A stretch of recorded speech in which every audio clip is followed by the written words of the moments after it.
I'd like to call to order the April 2026 Planning Commission meeting. Welcome, everyone. First order of business, I'll entertain a motion to approve the agenda for today, or any changes. Yeah, just the only change is case 3342, second to last item, has been tabled from the agenda. Understood. Are there, if there's not any other changes or needs to take anything off the agenda or changes to the agenda, I would entertain a motion at this time. Move approval as amended. There's a motion to approve as amended. Is there a second? Second. All those in favor, please vote aye. Aye. Aye. Mr. Rigby, is Mr. Rigby joining us online? He's not. Okay. All right. Next order of business is the minutes from the March 5th, 2026 meeting. Are there any changes to the minutes from the March meeting? If there are none, I would entertain a motion at this time. Is there a motion to approve? Move we approve the minutes. All right, is there a second on the approval? Second. There's a second. All those in favor, please vote aye. Aye. Aye. Mr. Ben, is there a staff report? Nothing to report. All right. We've got 3 items on the administrative approvals, and then we've got 5 items on the consent agenda. Do we need to approve the consent separately? Yes, please. All right. Are there any changes to the consent agenda? If there are no changes, I would entertain a motion at this time to approve the consent agenda. So moved. There's a motion. Is there a second? Second. There's a second. All those in favor, please vote aye. Aye. Aye. It is approved. All right, that brings us down to our public hearings. The first case we have is 3338. And I believe that, on your way up here already. Excellent. Yes, thanks. So this is a request to subdivide an existing around 2-acre property into 9 lots. The underlying zoning is traditional suburban residential, and the site is located in the Neighborhood Conservation Overlay District. The property features frontage on both Buchanan and Lincoln Avenues. There is one existing home on the lot that fronts Buchanan, which is the family home of the applicants, and is also a contributing structure in the South Lamar Historic District. Under this proposal, the property would be divided into 9 lots, 3 which would front Lincoln Avenue and 6 lots which would front Buchanan. One of the 6 lots is and will remain the site of the existing home. The remainder of the property will not be subdivided as it's largely not developable due to the topography. The Neighborhood Conservation Overlay District encompasses Oxford's older distinctive neighborhoods and commercial areas, which contribute significantly to the overall character and identity of the community. And that portion of the code states that the following should be considered: general site arrangement, amenities, and convenience, with particular reference to ensuring that the appearance and general layout of the proposed development will be compatible and harmonious with properties in the general area. To meet underlying zoning, which is traditional suburban residential, each lot would have to measure at least 7,500 square feet. Since this project was first considered in 2022, the proposal has been significantly revised. The proposed lot sizes on Lincoln Avenue are both consistent with the neighboring lots on that street, as well as correctly sized for the underlying traditional suburban residential zoning. The lots on Buchanan Avenue are also appropriately sized for both the neighborhood conservation overlay and the requirements of the traditional suburban residential zoning. Each lot is well in excess of the 7,500 square feet requirement of the TSR, and while frontages and sizes vary on the Buchanan lots, the neighboring properties are also inconsistently sized, with some larger and some smaller than the proposed lots. The applicant states that each lot is intended for the construction of a single-family dwelling, consistent with both the requirements of the historic design guidelines and the neighborhood conservation overlay. Each building, as it's built, will require a certificate of appropriateness from the Historic Preservation Commission prior to permitting. Just another note, Buchanan Avenue does not currently extend past proposed Lot 8, and the applicant will have to continue that street in order to provide the frontage needed to develop Lot 9. The engineering department provided comments related to access, water and sewer, and stormwater. Staff is recommending approval of the requested preliminary plat for the Gary subdivision. I will note that we did receive some public feedback. There was one email that we received this morning that was forwarded to you all, and there's a copy at your desk today. Staff is recommending approval of the preliminary plat with 5 conditions, and then Paul has a suggested additional condition. So briefly, y'all will see if you look at the plat, there are a couple of notations, roughly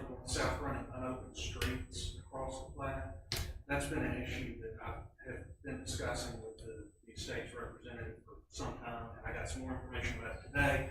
Long story short, the Board of Aldermen will have to sort that issue out one way or another. So I would suggest that if the commission recommends approval, they add a condition that just reflects that your recommendation is conditioned on the board's resolution of issues related to the street.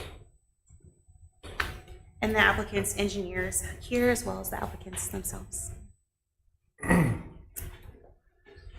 All right, perfect, thank you.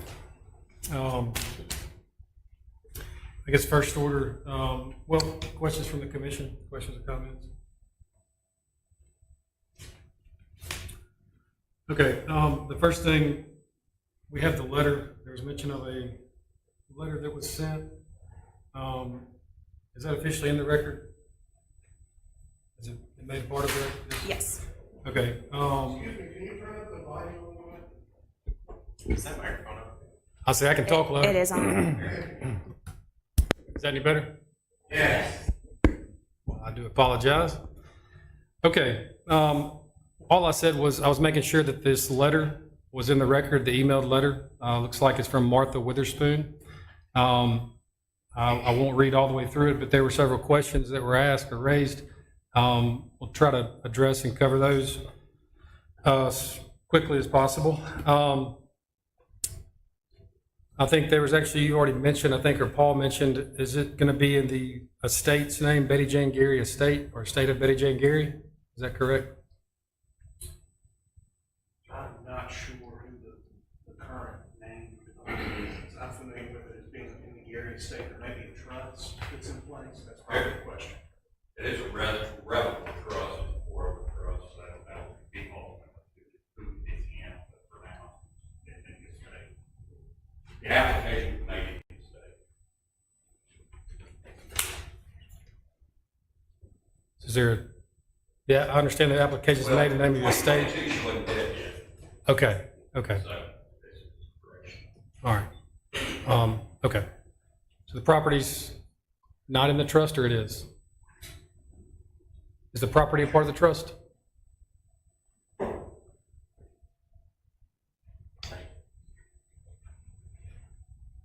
So it's a pour-over will, so any of the property that was in it is now in the trust and is in the Betty Jane Parks Gary Family Trust. Started out in a revocable trust, which she started, and now that's where it is now. But in 2022, we didn't want to start completely anew because y'all have been, we wanted to keep everybody's comments and everything in mind, to keep it one case. And the progression is that now, as it sits here today, it's in the Betty Jane Parks Gary Family Trust. Perfect, thank you. All right.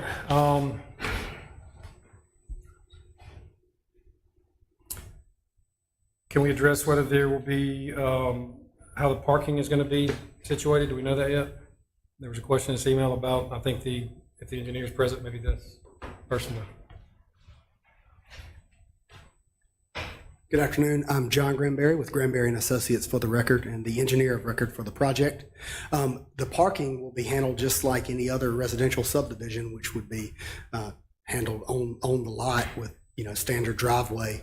They don't have any covenants or requirements, to my knowledge, that would require a parking structure, and I'm not so sure that the city does. If the city requires that, obviously we would be in conformance with the land development code, but outside of that, it's just the requirement of the individual lot owner when they develop their lot. Okay.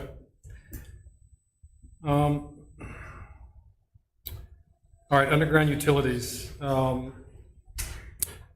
you guys, I'm assuming you're going to need underground utilities? What's the discussion on that, or what's the final answer on how that will be handled? Yes, we have a utility plan, and all of the utilities are underground that we're providing. Currently, there's above ground electricity, and unless the electrical department requires us to run, which they will not, because of that entire section of line is all above ground at this time. We're running all the other utilities underground, obviously. All right.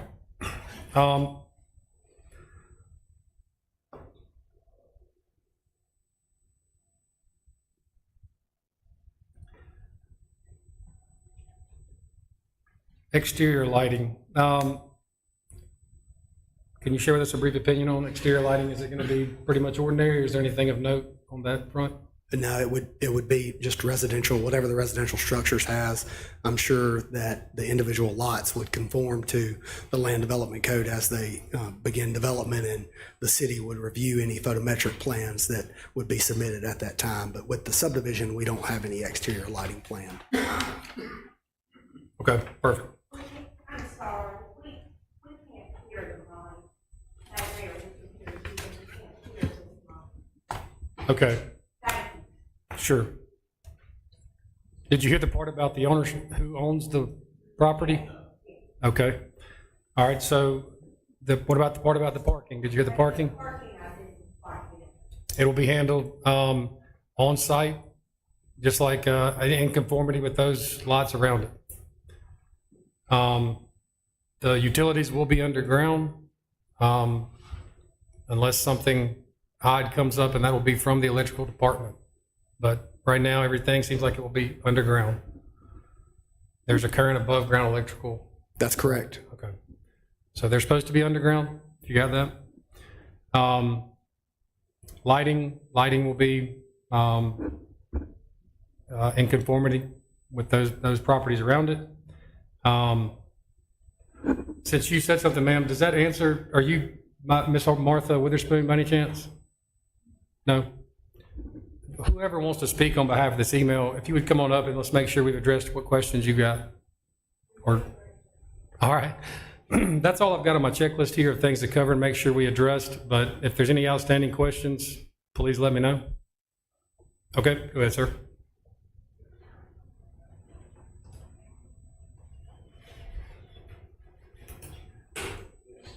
My name is Warren Steele. I live across the street on South 11th from this plat. And I have just a couple questions. Okay, one was just answered, that the utilities will be underground. Also, that includes the fiber for internet? Yes? All right, okay. I'm concerned about the heritage trees, some of which have already been removed. And one of them is a very large sycamore that stands along Buchanan. And it seems to me that anybody who is going to purchase one of these very desirable properties would be tickled to have an old shade tree on the grounds, and rather than these little oaks, which won't provide shade for quite a few years. And so I think that they should make an effort in any construction to preserve any heritage trees that are still left on the property. And I don't see that in the plot. The plat shows many more being removed. Anyway, that's a comment. I have one other comment about a homeowners association. We know people that live in developments with a homeowners association. They're often rather tyrannical. They say you can't have a clothesline in your backyard. They say what kinds of native plants you can and cannot grow. And we live in this neighborhood. We consider it a good neighborhood, and I don't see why a homeowners association would be necessary at all. That they may do more harm than good, and we already have city ordinances that determine how land and homes can be used. We're not going to have like washing machines in the front porch or old cars in the yard. Those are already handled by city ordinances. So I don't understand the purpose of a homeowners association in an already existing single-family neighborhood. Maybe the developers of the family may address that. I'm going to sit down. Thank you, sir. Again, John Granberry, for the record. Firstly, on the heritage tree situation, it's obvious. I can do that. All right, firstly, on the heritage tree situation, what we obviously would like to preserve every tree on the property. However, there does need to be some grading to provide stormwater conveyance across the property and to the stormwater detention facility that will help, ultimately help the entire neighborhood in their drainage issues that they're having on Lincoln Avenue. And also the adjacent property, the Dye property, will make sure that the stormwater from our site is bypassing the Dye property, whereas right now it does run immediately across the Dye property. So that, as far as the heritage trees go, we are trying to preserve every tree that's possible in order to give that entire, neighborhood developed historical district look that everybody knows and loves. Ideally, we wouldn't have to cut down anything, and through the development, some of these trees may be preserved, and we will be trying to preserve them. However, in the plans, they have to be shown if we're getting close to them as being removed in order to cover ourselves as required by the city. We hope all the trees stay. However, when we grade them, we have to pay into mitigation fund or require that mitigation be offset by leaving other trees, and that's why we're showing the trees that we are showing to be removed. I'll also add that as part of the report here, one of the stipulations that the planning staff has is, and I'll read it, any future site work and the provided tree survey mitigation and protection plan will be reviewed and approved by the tree board to ensure that the historic white oak at 904 South 11th Street is not affected. Also. Yep. Hey, John, let me ask one question. On the tree survey, along Lincoln, there are several trees that are indicated to be removed that appear to be in close proximity to the right-of-way, may actually be on the right-of-way. Can you confirm if those trees are on the right-of-way? And if not, then staff would like to add that as a condition of approval prior to the issuance of any sort of permits, that we have confirmation on those trees to ensure that if they're on the right-of-way, then any tree that's on the right-of-way has to go before the tree board to have removal of it, or to get approval for removal. Understand, and we'll confirm. Thank you. In regards to the covenants for this subdivision are solely related to, or mainly related to, the maintenance of the stormwater detention areas, because obviously you need a mechanism to fund and maintain in perpetuity the stormwater detention areas. So that is what the covenants are set up to do. As it is stated, the Land Development Code and the historical guidelines of the city will govern the building and development out there as it proceeds. Perfect. Thank you. I've got a quick question for engineering about stormwater, not necessarily for you, but I noticed there's no stipulations, but there's mention that the stormwater is not finalized. Do you have anything you want to add as far as stormwater management? My understanding from talking with our stormwater engineer is that the plan as it is presented will be acceptable. There's just some minor tweaks that we're working out. So we don't see a problem with the way it's shown on the plans. There's just a couple little minor things that they're working on to get final approval. So. Okay. Do we need to have that as a condition? I know we usually do have that. Is there a reason it's not on the conditions? The stormwater design and the stormwater detention, which is usually as a condition of approval, was all approved. The stormwater comments that Mr. Crawley is referring to is outside of the stormwater detention. Okay. Thank you. All right, other questions from the commission or comments? I was making sure they were good. If they're good, yes, sir, come on up. If there are no comments, anybody? Yes, sir, Mr. Ford.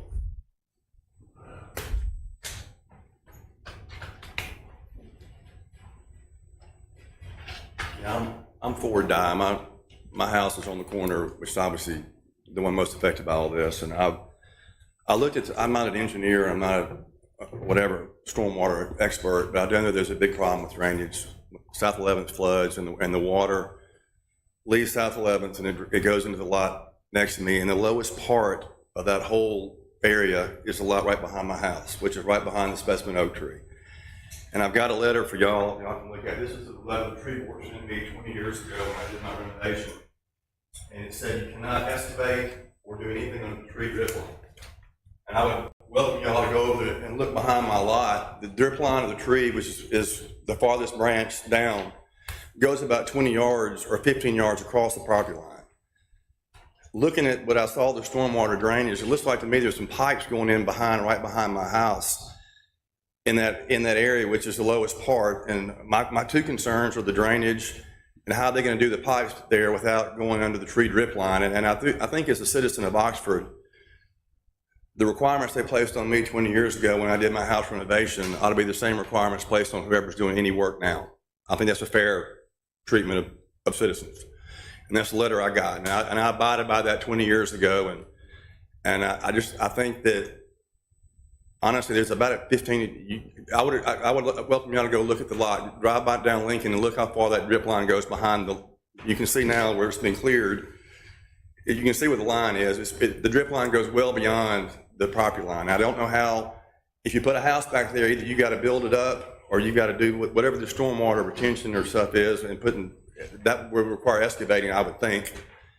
And I don't know how you can do that and abide by the rules that were given to me 20 years ago. And so those are my two concerns, and it is a big problem. I mean, I've got a video I could show you of South 11th floods when it rains heavily. And where that water goes, it goes into the empty lot next to me, and it drains down to that hole behind the tree behind my house, which is the lowest part of the whole block. And if you build up the lot next to me and you build something up behind me, there's nowhere else for that water to go but my yard. And I'm a big believer in property rights. Your property, you can do what you want to until you affect somebody else. And I'm just concerned. I know they have the stormwater retention. I'm just very concerned. I hope it works. And if it doesn't, it's going to be a real big problem. And I'm concerned how they're going to make that work. And also, I can't really tell by looking at, I've looked through the materials, but it's hard for me to tell. It looks like they're going to put a pipe right behind that line behind my house, and that is under the tree drip line. So I don't know how you put a pipe in for stormwater drainage without excavating. And that's a concern. And on a different note, but those are my two main concerns. And I've been here before, and I'll be here again, if it's not taken care of. But the other concern I have is Buchanan. Right now, there are 4 houses on Buchanan across the street from that empty lot. They're wanting to put 6 there.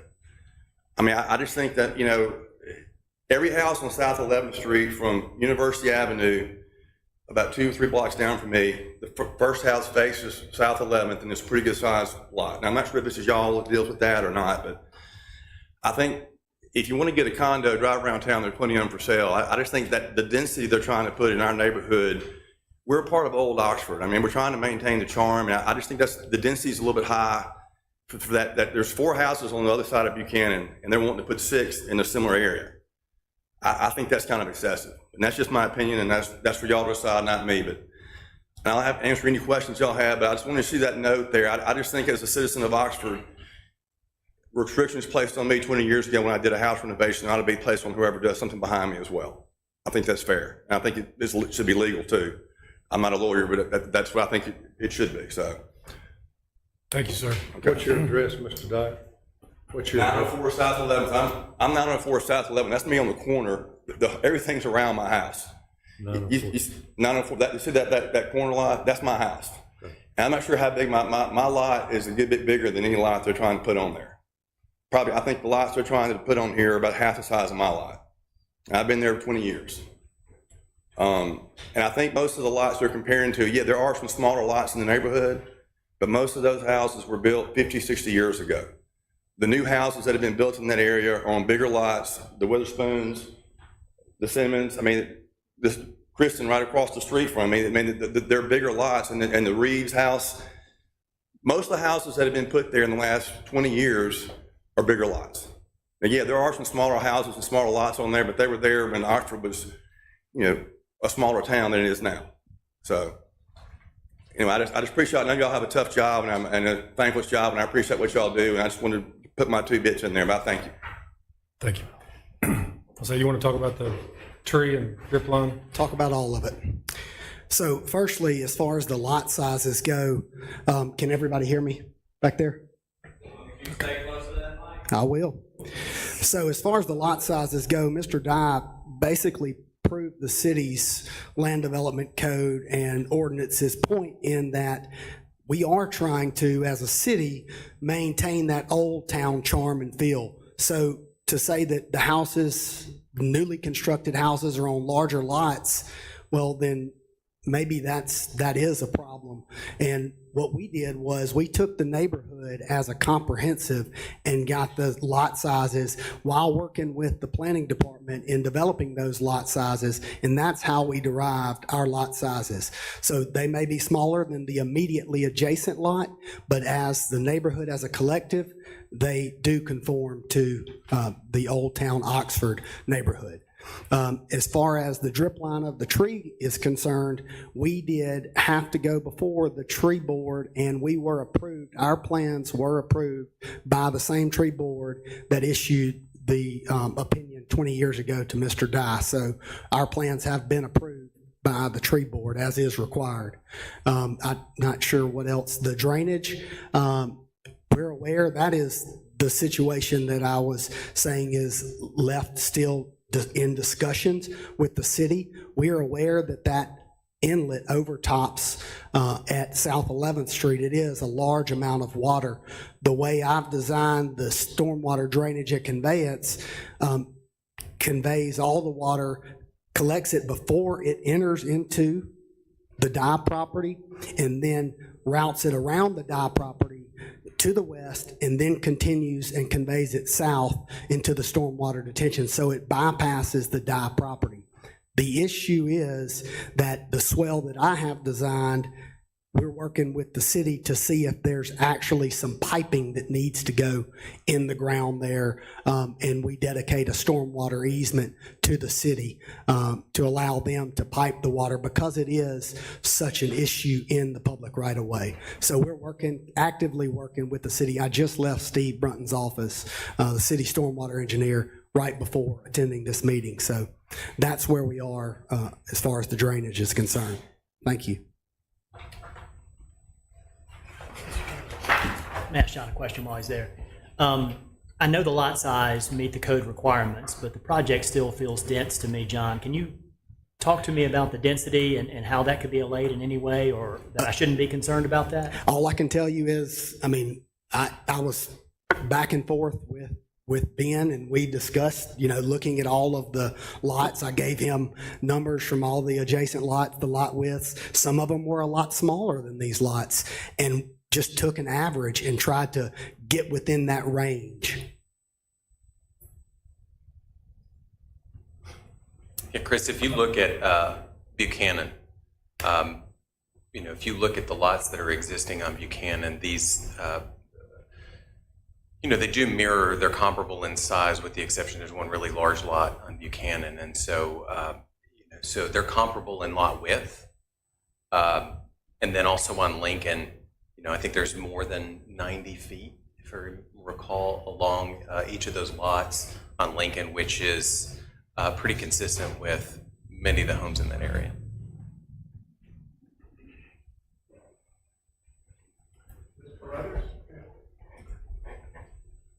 Yes, ma'am. You please come up.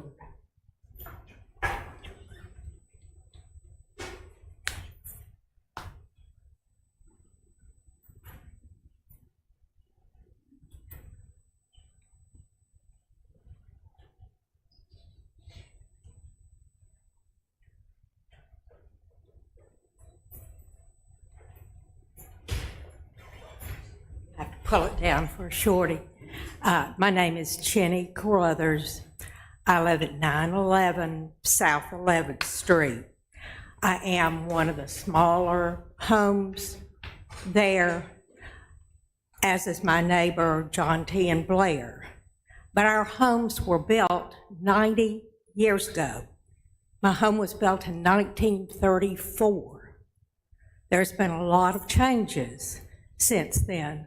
So to build a home today and make it say, well, you know, your home is that small, I don't think that's really going apples to apples. My other concern on both Buchanan and on Lincoln is they are one block dead-end streets. They end there. So if you put, and no, it's not going one house across the street on Buchanan, because there's a total of 4 on Buchanan. You have 5 proposed on that one lot, and one of the homes, the Hobbs home, which is at the end, actually is partially on the same lot across the street from the existing Betty Jane Gary house. So I don't know how you're saying, you know, that there's one house that's going in across the street from the existing houses. And the other concern is they are dead-end streets. You can't go through. My street, it's really tight on South 11th, but at least you can go, you know, in one or the other directions. If you're going to the end of Lincoln or you're going to the end of Buchanan, you have to pull into somebody existing's driveway to turn around. And we have existing people in our neighborhood that are older, that have lived there for a long, long time. They need emergency equipment occasionally. Now, if you've got people, and we do, I mean, even now, we have people who are working landscaping or picking up garbage or whatever, you know, so it's not like it's totally a two-way street already. But if we have 5 more homes on Buchanan, then the thought of somebody being able to get to the end of that street in an emergency, and I know the people who own that property called and asked about the ingress egress, and they were told, well, if you're in an emergency, you call this particular number and we'll have somebody move. Well, if it's an emergency, you don't have time to call and have the police go out there and move a vehicle. So I think just the number of homes that are going in because they're dead-end streets and they're narrow streets, they're old streets. That's what we love about our neighborhood. But I think it really needs to be taken into consideration that there's no through street where these 5 homes are going to be built on one street and 3 on another, adding to the existing. Thank you. Thank you, ma'am. I think now's a good time to talk about the streets.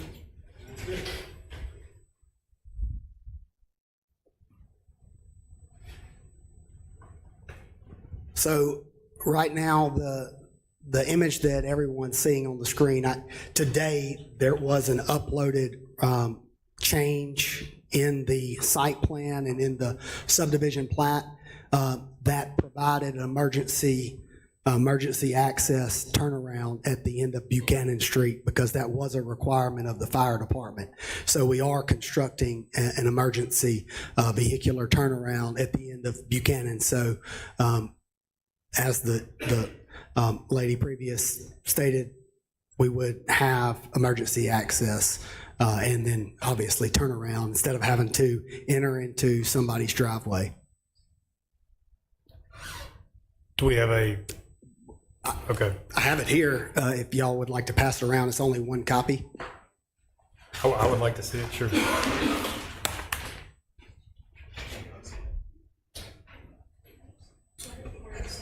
Okay.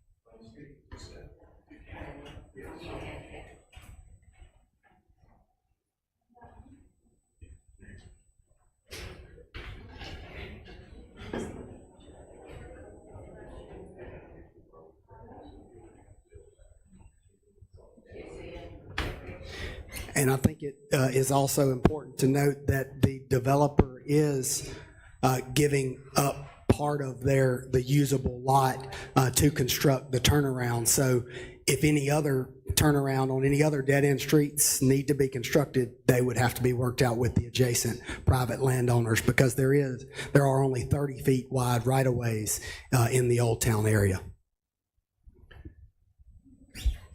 All right, so this I think answers one of the final questions, which is Buchanan, how far and what will the extension look like? But that is it right there, okay? Yes, so sir. It will go down and have an emergency turnaround? And Okay. then that Will it be lot, paved all the way for what you've, okay. Well, that answers one of my questions right there about what's going to happen with Buchanan. Good. Okay, for the record, will you do so land development code, we're supposed to talk about whether it's going to be in harmony with the surrounding neighborhood. We've had a lot of discussion about it, et cetera. We've already covered that the lot sizes are similar. We're required to do, or it's encouraged to do as much as we can, and on the record, a review of the harmony that the new proposed development, whether it will be in harmony or not, et cetera, and how do we get there. Right now, we've covered the lot sizes by doing sampling of all the surrounding other houses. The review is done. Mathematics calculations were performed to come up with the lot sizes. That's how we arrived at that conclusion. I think the only other thing is what's going to be built there. Is it going to cause an increase or decrease or status quo on the values of the surrounding houses? I can only assume that the houses will be constructed, the lots are going to be, I'm sure, priced market accordingly. That is a question for the developer on what houses they will require to be built there. But as you all know, the Old Town Oxford area has a myriad of house sizes and types and designs. And I think that would be best to leave it open at this time, and then through the review process, the planning department and the building department, when the house plans are submitted, they will also have to go before the historical district and the historical committee for their review to make sure that they do conform and keep to the ideals and practices of the Old Town Oxford area. That's perfect. That's what I was going to add, was that these all have to be, all the site plans have to be approved by the Historic Preservation Committee, which is very stringent guidelines as well. Okay, thank you, sir. That's all the questions and comments that I've got. If there's any other questions or comments from the audience at large, please come forward now. And I would ask that you limit it to things we have not covered yet. Everything so far we have noted. And firstly, I do want to clear the record on the tree board approval. That was for the previous plan that was submitted. I just was told that, so it did grade up to the property line adjacent to the Ford Dye property though as well. So there shouldn't be any change, but we'll need to go before the tree board. Okay, thank Just for clearing the record. Yes. Kristen Newman, I live at 808 South 11th Street. Apologies for being late. My horses got out, so I had to get them back in before I came. So I'm not sure if this has been covered yet or not, but if you look at our neighborhood, we are lucky to live in a very diverse community where the lot sizes are very different. And taking an average doesn't mean that it actually is a representative of what you see, and if it's in harmony with the experience that people have when they walk down the street or the experience that we have when we live there. So I understand Mr. Granberry's proposal that the Walshes will make sure that the guidelines are appropriate for the houses to be in harmony with our neighborhood, but just walk down the street and you have a narrow lot, you have a wide lot. As Dr. Ford said, you've got some that face the street. Almost all of them face the street on Buchanan. They all face the street on Buchanan, except for one neighbor, two neighbors, I guess, on Lamar. But it's just, it feels so cookie cutter without more clarification about what the guidelines would be on the houses. And that is not the neighborhood. So I appreciate your listening. I understand you have a really tough decision to make. And we know we want to continue to move forward, but hopefully in a way that will keep the feel of old Oxford the way that it is. Thank you. Thank you. Ben, will you real quick, just a 30-second, this was for the planning department.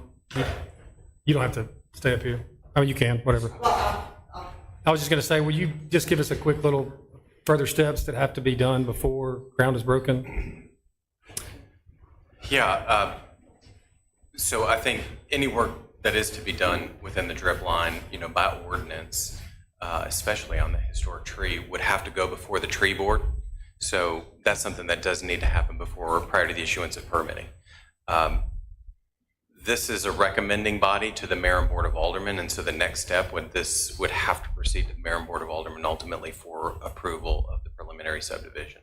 Okay, so so that's the next step. Before any work takes place, the tree board's going to have to participate in discussions on the work that could take place within the drip line and see if that prior discussion still holds true with the development in its totality. Then the next step would be a land disturbance permit would be submitted to the city for the ability to install the infrastructure. Okay, it's before any home could actually be constructed on the property. And I can't speak to the timeline for the developer. They would have to be the one to comment on that, but sometimes we see those are subsequent procedures. So they would go to the Historic Preservation Commission for a home or multiple homes, and that would be reviewed at that time. And that's, would be the next step once they have the land all in place with all of the infrastructure. A home is approved, they could start construction of that home. And then lastly, the one thing, so this is a preliminary plat, and so prior to the transaction of property, they would need to have a final plat that's approved by the Mayor and Board of Aldermen that confirms where all the infrastructure is in place, the actual official lot lines. So that's usually the last step before any property is transferred. Thank you, sir. And I will point out too that the Historic District Design Guidelines, which are what the Preservation Commission will use to evaluate the individual homes, encourage diversity of architecture, particularly for neighboring buildings. So to Ms. Newman's point about it not being cookie cutter, that doesn't mean that some of the same materials won't be used. Maybe they'll have similar roof lines, but they will evaluate the difference in the buildings as much as the similarities in what's proposed. Does that make sense? Yes. Okay, so for anybody that couldn't hear, one, you can access this at a later date to review everything that was said today is one thing. But the second thing, the big takeaway is there are several steps still to be done on this. This is a preliminary plat approval. I understand everybody's rightfully so very vigilant to express their views, which is very, very good. This is only though a recommendation to the Mayor and Board of Aldermen. That would be the final plat approval. But in addition to that, to her concerns about the cookie cutter, it was also mentioned just now by Ms. Wainwright, that the plans for the houses itself, how they look, the Historic Preservation Committee will be looking at all those on top of that. So hopefully that provides a little clarity and some comfort for you guys, kind of what's ahead. Any other comments or questions from the commission or the audience?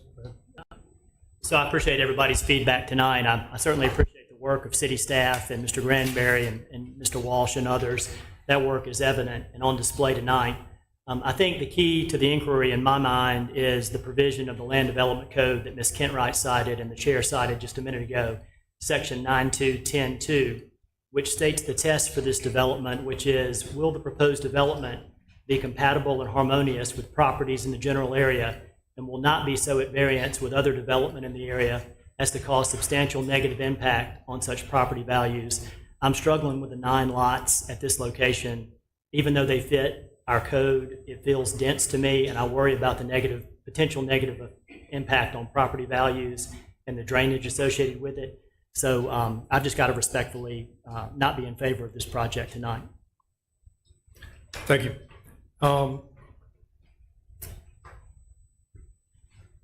Mr. Walsh, do you care to comment about the density of these 9 lots? There's been several issues brought up about it, and Well, it's your code. And it's less density and less dense than what legally we could do, were we to push it. It's not a 2-acre lot, it's a 2.7 acre lot with some in the back that we basically serves as the whole community's drainage right now. You know, there's a big gully back there. We've been paying property tax on it for a very, very long time. So it comes down to, when you talk about dense or cookie cutter or whatever, we're doing what is allowed. And as far as cookie cutter goes, I think the houses on Buchanan almost mirror the lots across the street. If they don't, we'd be willing to do that, but we're told we can't.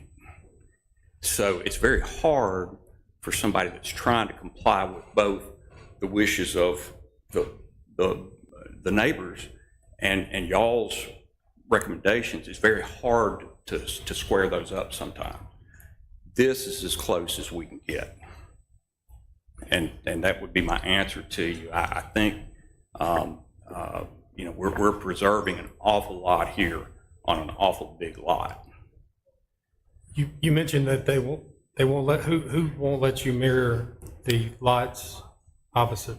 We could do that, or we would do that, but you got to understand, we're faced, you guys give us the rules. And we look at the rules and we work with staff to get the rules to here. Would the staff approve a very, very small lot like is behind Ms. Kristen's lot? Would they approve something Cheney Carruthers' lot size? You know, so we can make up the difference?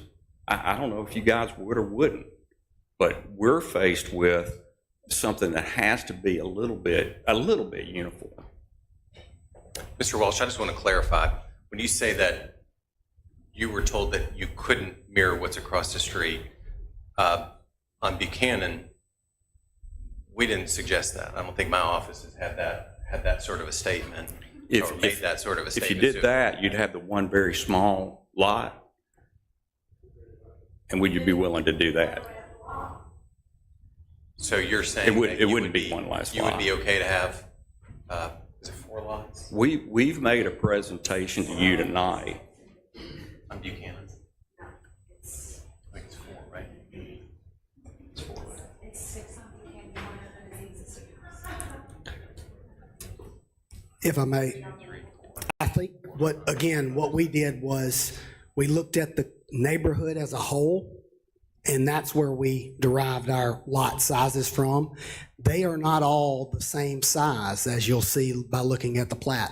Some of them are more narrow, some of them are larger. None of them are as small as what would be allowed by the ordinance, the underlying zoning, and other lots in the area that are extremely small, smaller than what's allowed by the ordinance as it stands today.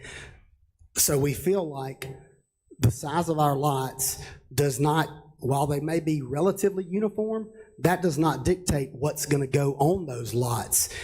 As Ms. Kenwright said, that will be dictated by the development as it comes forward, the building of the lots, the house plans that are submitted to the historical district and to the building department at that time. They will maintain the preservation of the neighborhood in keeping with the land development code and the historical district. And that's y'all's protection and everybody's out here's protection against having a bunch of spec homes come in. That's not what will be constructed there. And y'all have those ordinances in place to ensure that.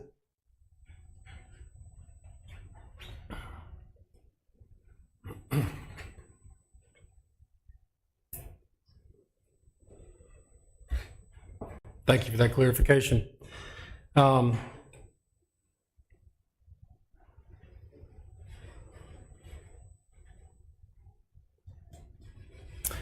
don't have any further questions or comments. Is there any other questions or comments from those joining us online or those in the audience? I have one more comment. Yes, sir. Again, about trees. Please come up, sir. And Yes. I spoke before. My name is Warren Steele, and I have the property across the street. And we were talking about the heritage trees. But when the idea of cookie cutter came out, I saw the proposal for the trees, and they're exactly 50 feet apart on both streets, and they're 2 species of oak. It seems to me there could be more diversity. Why not plant a tulip poplar? Why not leave that sycamore? Again, that seems a little bit uncharacteristic of the current neighborhood and a little bit more like a cookie cutter. And so that would be easy to fix. I think that, and I would hope that those who plan that and the tree board would address that issue. Thank you. thank you, sir.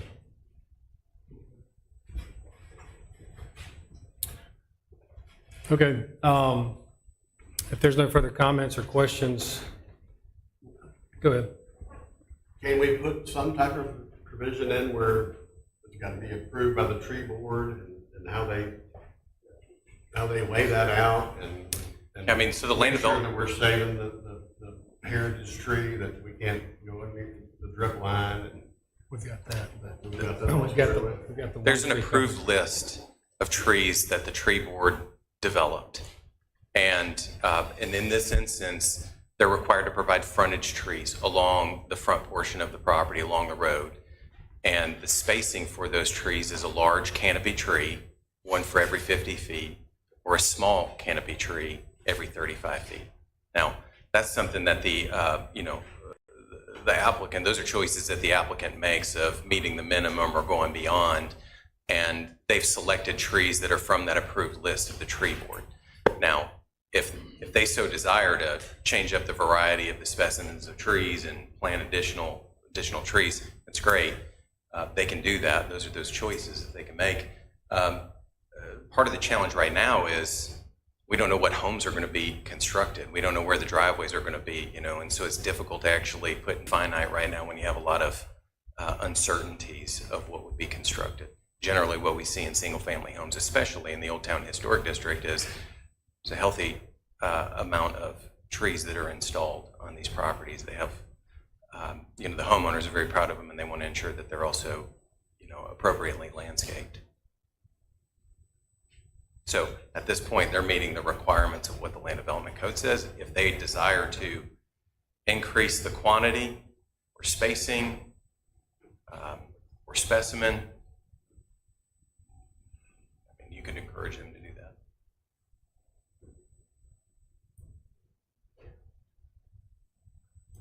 Yes, sir. I understand Mr. Steele's concern about trees and Mr. Dye's concerns about drainage.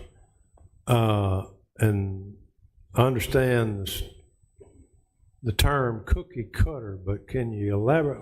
Is the concern the lot size, or you don't want every house to look the same? Whoever raised that? Yes, ma'am.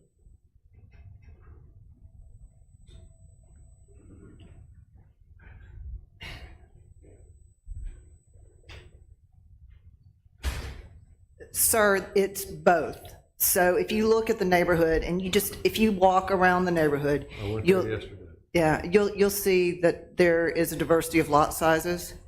And Mr. Walsh talked about the one that's right behind my house that was carved out in the 30s when the people who originally built my house couldn't afford to make their payment, so they carved out a small piece. think we can all relate to that. So the lots are very different. The houses are very different. You've got some that are small, you've got some that are big, some that were small that are now huge. And so it's part of the charm of the neighborhood. You've got some that were built really, really long time ago in the 1830s, 1850s. And you've got some that are almost brand new. But it works together. And the reason it works together is because they've been done individually over the years. It's not like we come in and put in a bunch. If you look at what the Howarths did back over behind Old Taylor Road, behind Ganny's old house, they purposely made those lots to be very different in size and different dimensions, and they worked with the people that they sold them to look different. It feels a lot different than putting a bunch of houses together. And Mr. Granberry and I know each other because there's a development going in next to our farm where everything looks the same. I mean, it does. And that is my concern when I look at what the Walshes are proposing, where we don't have any kind of indication that there's going to be encouragement of diversity. I understand what the Historic Preservation Group will do, but I mean, all these lots line up. They're going to back up to each other. There's not even, movement so that you can feel like you're not looking straight in your neighbor's backyard. So my concern is that it is going to decrease the value of our land and our homes, especially those that are right adjacent to that. So that's my cookie cutter response. I don't want everything to look the same or to feel like it is the same, where the trees are all the same, the driveways are all the same, and the look and feel of the houses. So yeah, the elements might be the same. Walk down the street, you don't see houses next to each other that look alike at all. Thank you. Would you rather see larger lots? Yes. And different, I mean, you could have a large lot, you could have a smaller lot, but that looks, it looks the same. I agree. Thank you, sir. Ma'am, before you go, I don't know if, I'm sure you don't officially speak for everybody, but you may be raising the same questions. So he was asking questions about lot size. You want bigger, but you also talked about how properties that are back to back. I'm looking at the plat. Right, so I meant, is that also, What? Well, my eyesight's not as good as it used to be, so of what I could see on my computer when I pulled up the plans last Friday, and what that looks like is that most of them are within a couple feet of each other. So it's my perception on the plat, and I haven't gone and walked it off, but it does feel like you've got the first two houses that'll be looking into Ford and Sonia's backyard and into the kitchen. And then you'll be looking into the new houses, and then you've got Miss Gary's house, and then it's going to be looking into the Witherspoons, or not the Reese's. So, it's just, it feels like there's not the same kind of diversity as what we have today. Thank you. Thank you, sir. Well, I was just going to say that none of the lot lines line up with one another. They are all set from one another. And I understand that is a perspective issue when it comes at looking at something on a 20 scale. So it could be a little confusing, but none of the lot lines do line up. Also, again, we could come up with a plan with smaller and larger lots, but that's not going to change the house that is put on the lot. That is all changed and governed by the historical district and what their guidelines are, which we are required to meet. How much difference is there in any of these lots? Difference as in size? Yeah. Yeah, I was going to say, just let him finish the question. Yes, sir, come on up. So you've got You've got lot 9 is 0.2, lot 8 is 0.3 acres, lot 7 is 0.19, lot 1 is 0.25, lot 2 is 0.25, lot 3 is 0.21, lot 6 is 0.23, lot 5 is 0.19, and lot 4 is 0.25, and that's also a corner lot. So there are 3 of them that are the same, the rest of them, same area, not dimensions, area, the rest of them are different. Thank you, sir. Thank you. Ms. Ford? Look at that plat right there. If you look at that plat right there, that's my house there on the corner. I don't see how having 2 lots next to me with their backyard, looking in my backyard, is going to increase my home's value. One bit. And I look at that and I think, if you want to, how about 1 lot the size of mine on the front with the house facing South 11th, which every other house on that street does, instead of having all these houses over there. And the other thing about the tree board, I'm gonna say this, the tree board approved, I don't know if they know somebody on I didn't know about the tree board when I redid my house renovation. And the approval the tree board gave them was before this stormwater retention pipe goes behind my house under the drip line. And I'm still have concerns. I said this before in another meeting. If you don't have, I know you have a comprehensive drainage plan, but I don't know if you've been there when it rained, probably have not. I've got a video I can show you, and it's pretty bad. And it's because, and I had the people from Oxford come fix the drainage, it didn't work. I got a video from August of this year of the South 11th flooding and coming through the yard next to me. And all I'm saying is, I'm not trying to be, I'm not anti-development, I'm not anti-property right owners. I mean, they have the right, that's their property, but I have rights as a citizen too. And my rights as a citizen, I want the tree board to treat me the same way that they treat them. And I also don't think having, y'all sit up there, if that was your house, right? And I spent a lot of money on this house, and I kept the house that was there, and we kept the setbacks, and I think made the house look good. And I'm proud to live there, and I love living there. But I mean, you put 2 houses next to me, and their back porch is looking in my backyard and in my kitchen, I don't see how that helps my property value. I will, thank you, sir. I will clarify one thing regarding the wording is substantial negative impact on property values, just to clarify. So the test is substantial negative impact, not improvement or some variation. So that's the burden we're looking at. I think we've covered everything that I had notated that's an issue.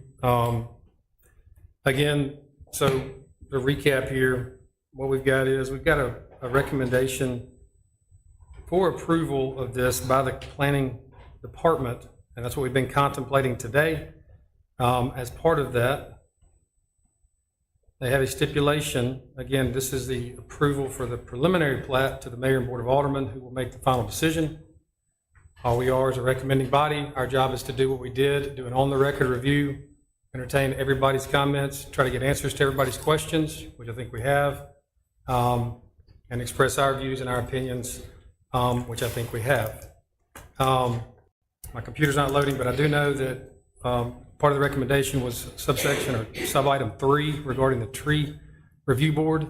That approval must be, and so if Mr. Dodd, to your point, I'm sure that they would be interested to see their own ruling on you, right? So that's an issue with them regarding that. What we're presented with today does include that be approved, that that's in harmony with the requirement to preserve this. I think it says white oak. Again, I can't load here, but all right.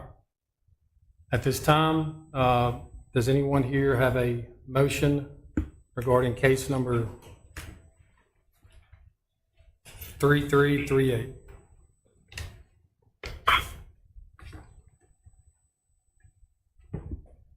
I move we approve, subject to the conditions. Mine's loading too, so I don't know if the tree board conditions in there, it needs to be in there, and the Historic Preservation Commission regarding what a house looks like, if that needs to be in there, that needs to be in there as well. Like I said, it's not loading. Yeah, there were 5 listed staff conditions, and then the one suggested by Paul related to the easement of the streets. I'd like to move that we approve subject to the 6 conditions, with the 5 that were listed and the one that Paul recommended. Subject to approve, subject to the 5 conditions, along with the 1 condition that Paul recommended. Okay, we have a motion to approve, subject to the stated 5 staff conditions, in addition to the city attorney's recommendation regarding the street approval. Is there a second?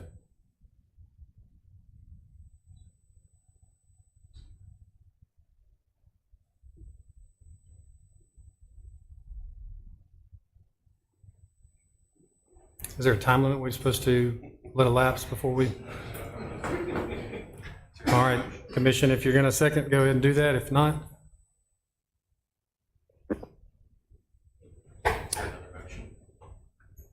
All right, the motion fails. Is there a? Motion to deny. All right, we have a motion to deny. Is there a second? Second. Second. There's a second. All those in favor of denial, please say aye. Aye. Aye. We have 3-4 to 1. 1 opposed. All right, it is denied. All right, that brings us to our next public hearing, 3329. Oxford Commons has filed a request for plat. I'll let everybody clear the room. I'm going to let the room clear. Yes. That's all we're doing eventually. Yeah, I knew what you're doing.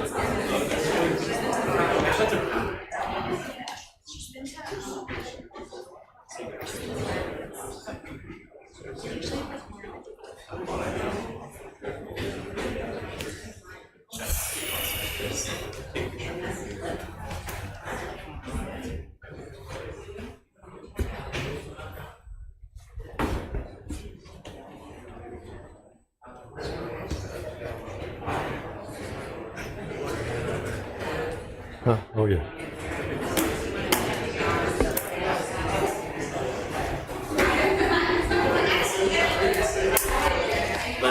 Okay.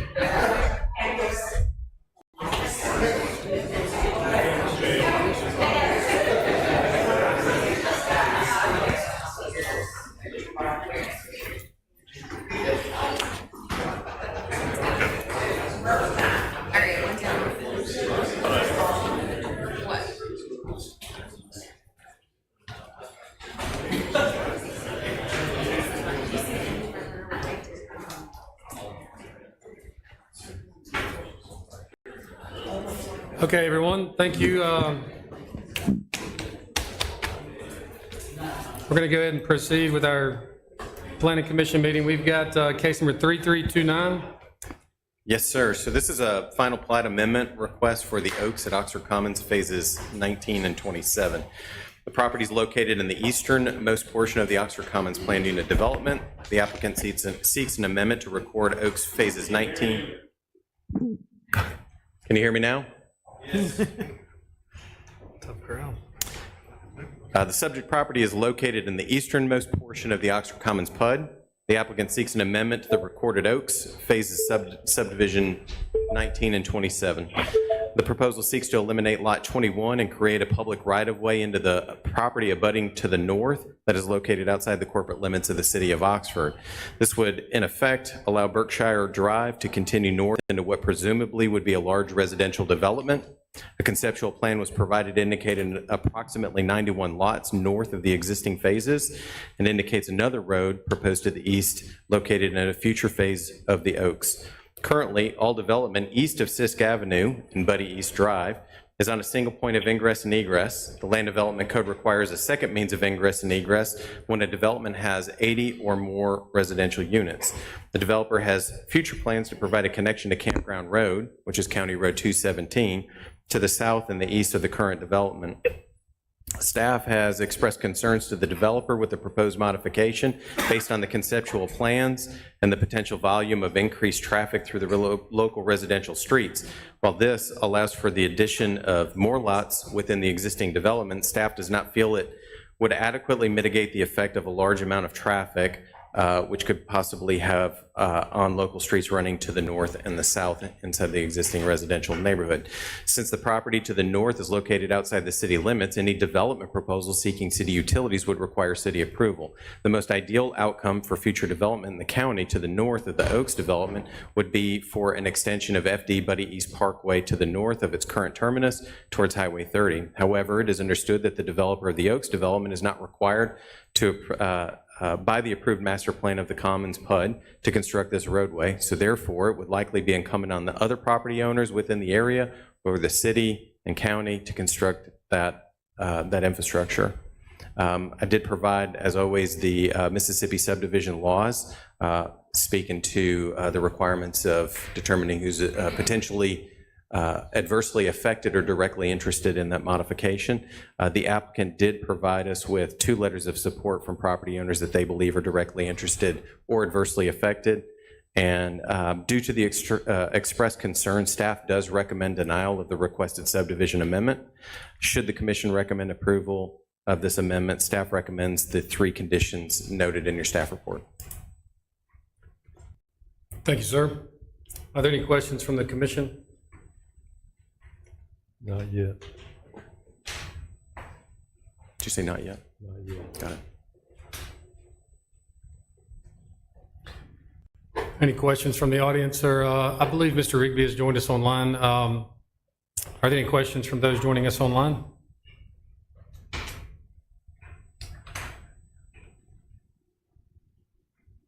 Any questions or comments? Yes, sir.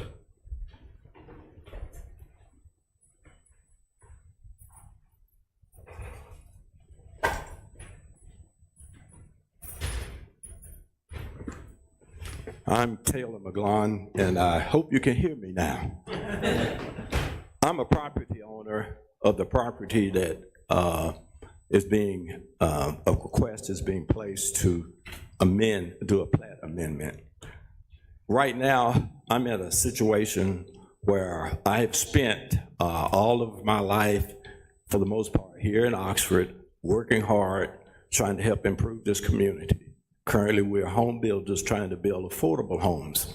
And when we mean affordable, we don't mean $500,000, $600,000, $700,000, $800,000. We're talking about homes that can provide a comfortable place of ownership for people who work at the restaurants, people who work for the city, who are not at the upper echelons of administration. What has happened is that over the years, my wife and I, who have developed this company over the years, have spent all of our retirement savings, and we've spent that to develop a business for our children. Our son, youngest son, has chosen to remain in Oxford and to work toward improving this. He's a part of many organizations in this community helping to provide affordable housing. The issue is my children are now telling me it's time for me to go sit down and sit on the porch. However, that's not exactly going to happen, but I am trying to slow down. At 78 years old and having worked since I was 16, it's now time for me to start doing some of the things that I want to do and to continue to help this business, this 50-some years old that my son is pushing, to make that business more successful. In order to do that, my children have approached me with, I either sell out everything I got, pay out all of my bills, and live off the remainder. Well, that's possible, but then that doesn't leave any equipment, any resources for the further development of the effort that I put 50-some years in and is now being picked up by my son. So in order to do that, we've considered some options. What can we do? I'm on County Road 217. I'm toward the north end of 217. And I guess when I was 20-some years old, there was a 20-year plan where a street would come through my parents' property and it would join Campground Road. However, somewhere over the years, things have changed. That plan has not been kept up. But now we're looking at improvement on Sisk with a street that actually will connect to Campground Road, County Road 217, but not immediately across my property. And I've been involved with a few meetings to listen about this plat amendment. When my understanding is not asking for any final approval, but just that the current plat that is a part of the PUD that Mr. Blackburn and his group are developing, that our property, which is the far west end of my property, could be attached to that portion of property he has adjacent. The sale of that would prevent me from having to sell my equipment, sell out my assets in order to continue toward retirement, but it would give me money where I could use that money and continuously see my son's business grow. One of the concerns that I've heard in discussion was talking about traffic. And I've got a trucking business, and a part of that, we're on city streets every day.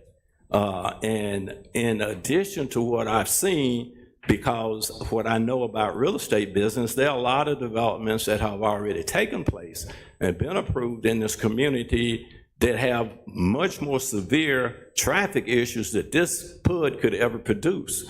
And I'm not real sure why that becomes an issue today. And I'm hoping that through the discussions here today and the questions answered, that this plat amendment request will be looked at for what it is. It's simply a request to attach the acreage that we would sell. The other option I have is my property goes all the way to 217. My family home is sitting on 217. So in order to develop my property so that I could have income, that means that I would jeopardize my family home where I grew up, come all the way through the middle of the property, and then go back out that way.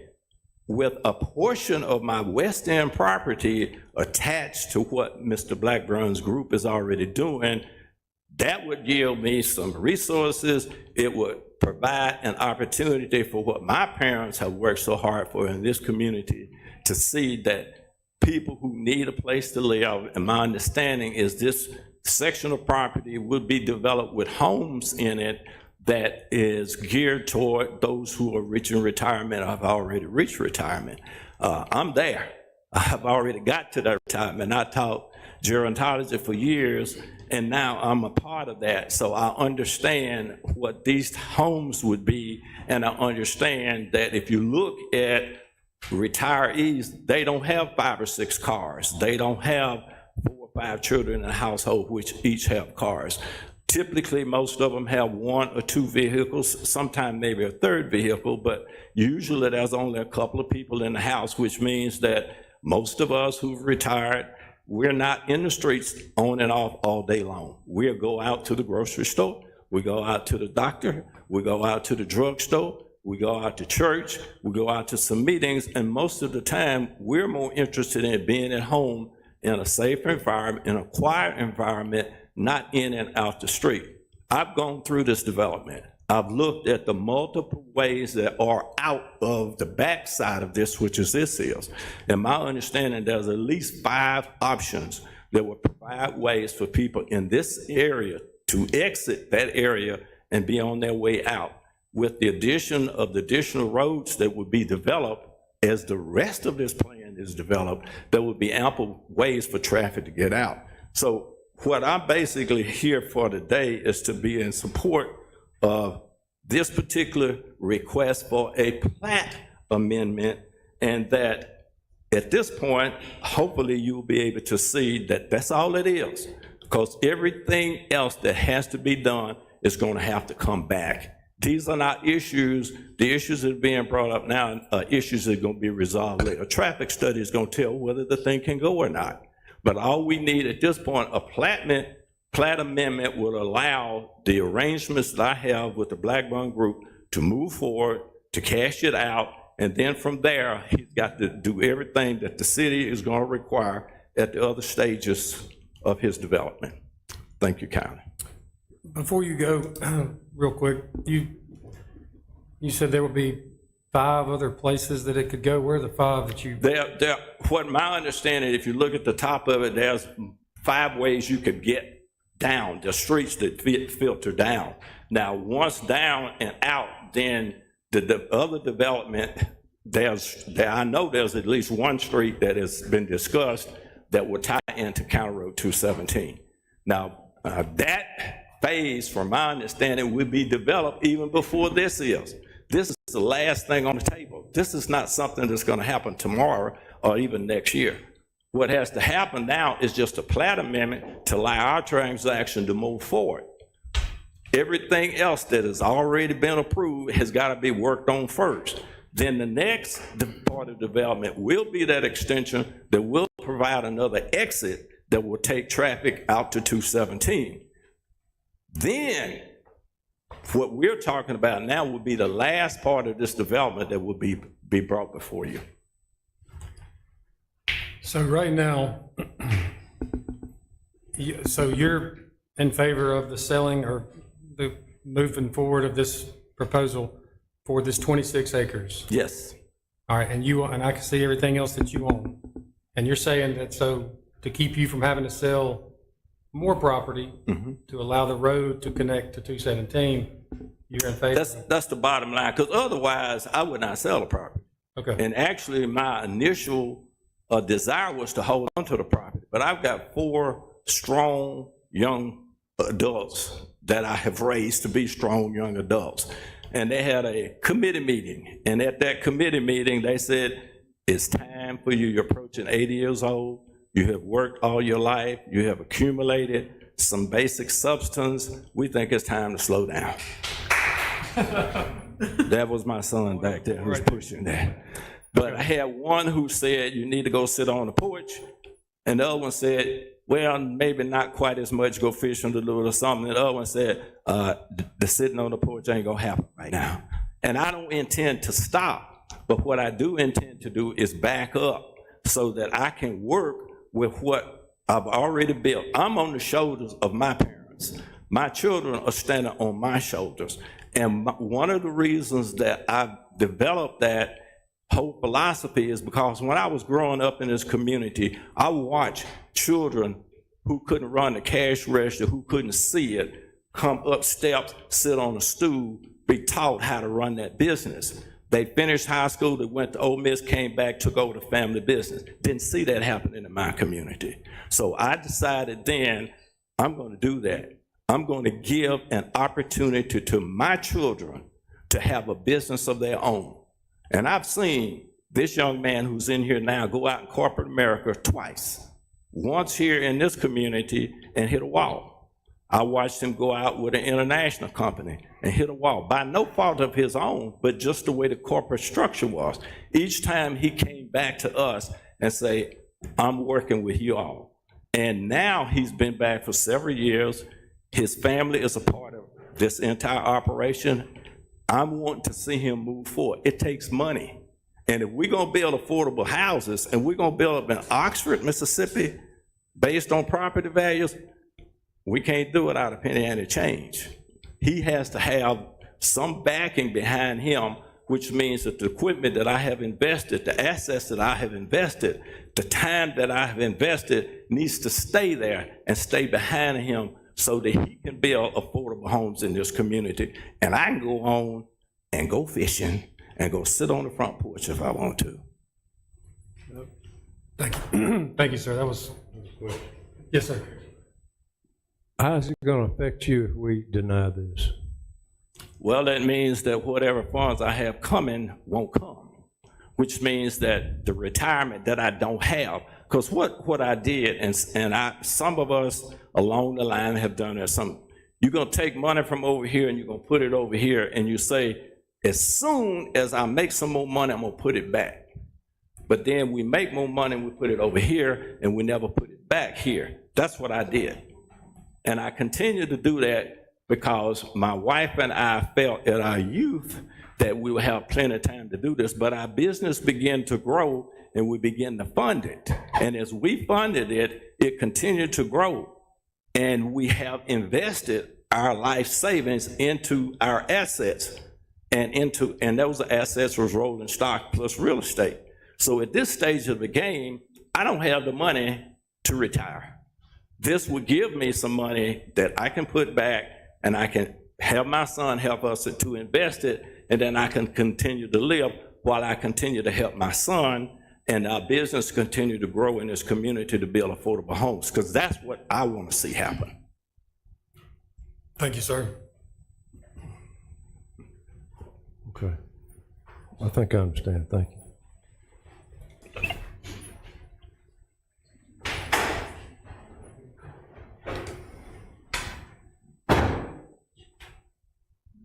Hi, my name's David Blackburn with the Blackburn Group, and Paul Cushney, our engineer.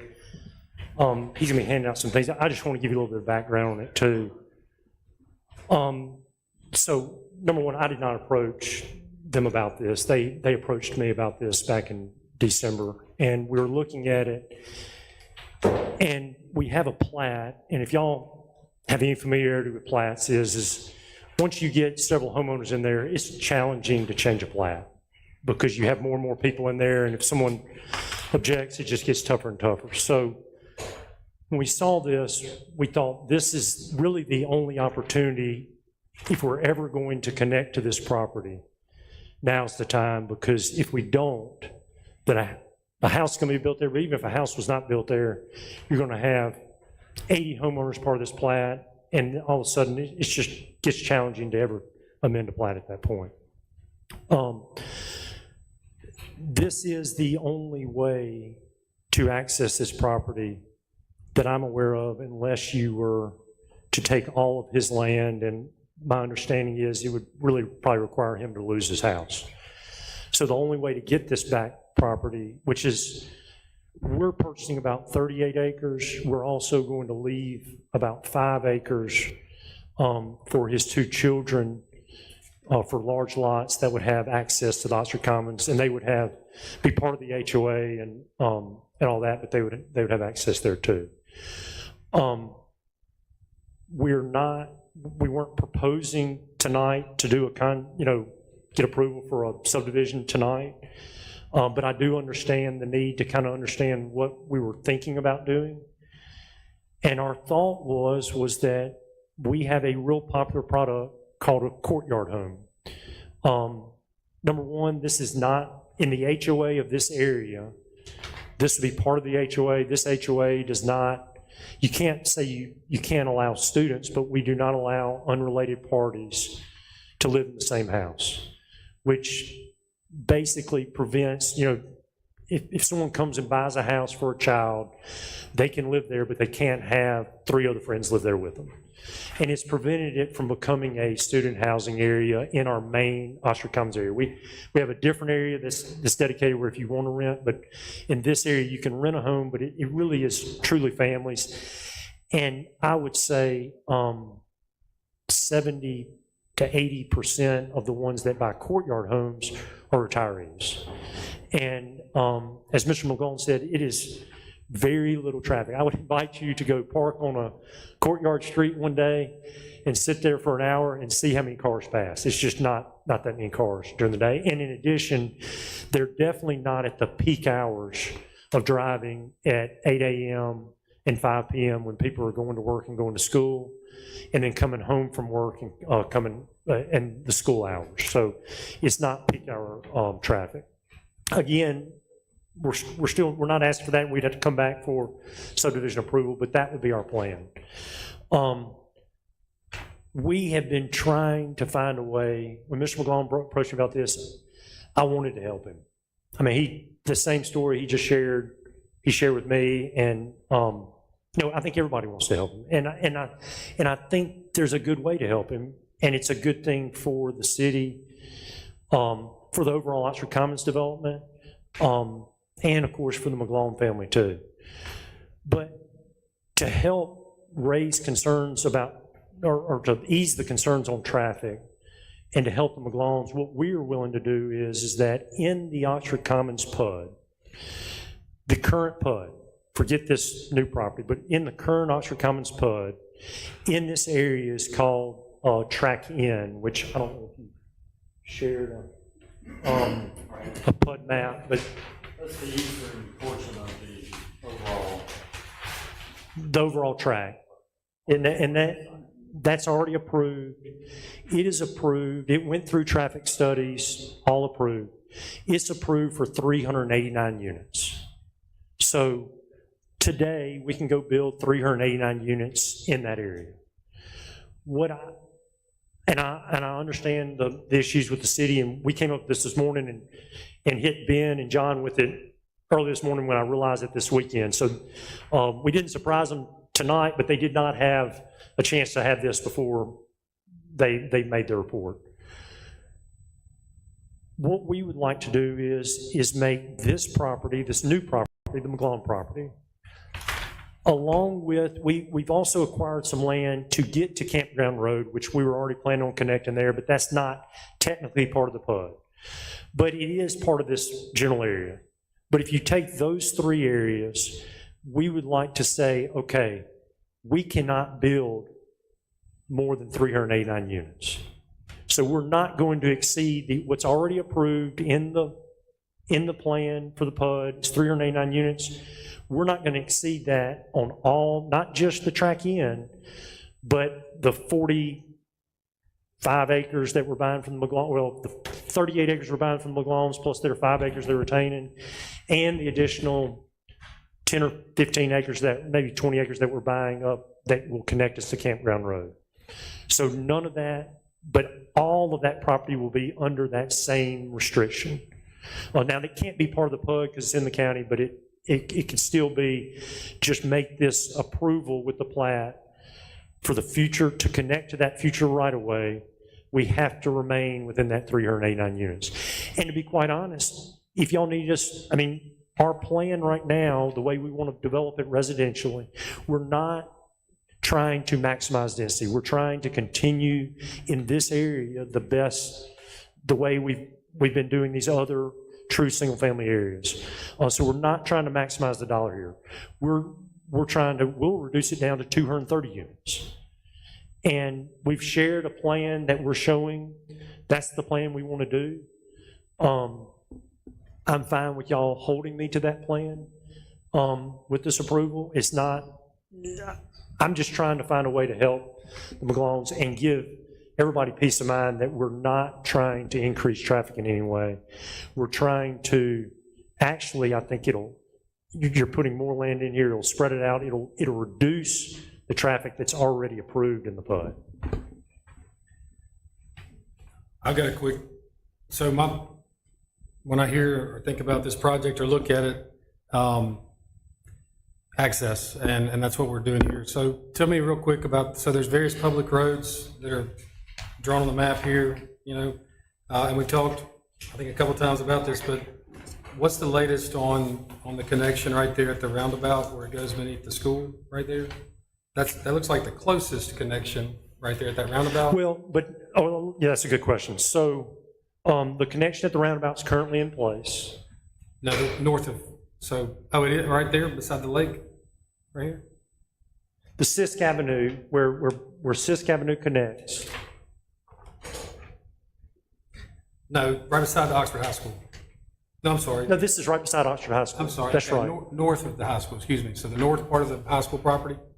So that would be Buddy East. Buddy East Parkway. Yeah. Buddy East Parkway is, as part of the PUD, it will be extended. It's always said it's by others, so that's not our responsibility. It was not, it's part of, we're required as the PUD is to have 2 ingress-egress points to develop the 389 units in the Oxford Commons PUD. And that extension to the north is, it will be done maybe one day by others. That's not part of this, but it was also, the traffic study done here was required 2 connections to get the 389 units in the Oxford Commons PUD.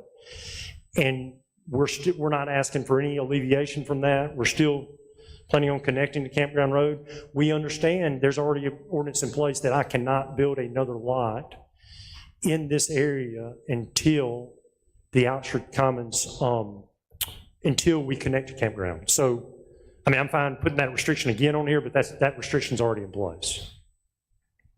Okay, and that was my next question. What about where, I see you own the property there on the southeast portion to go straight across, is that?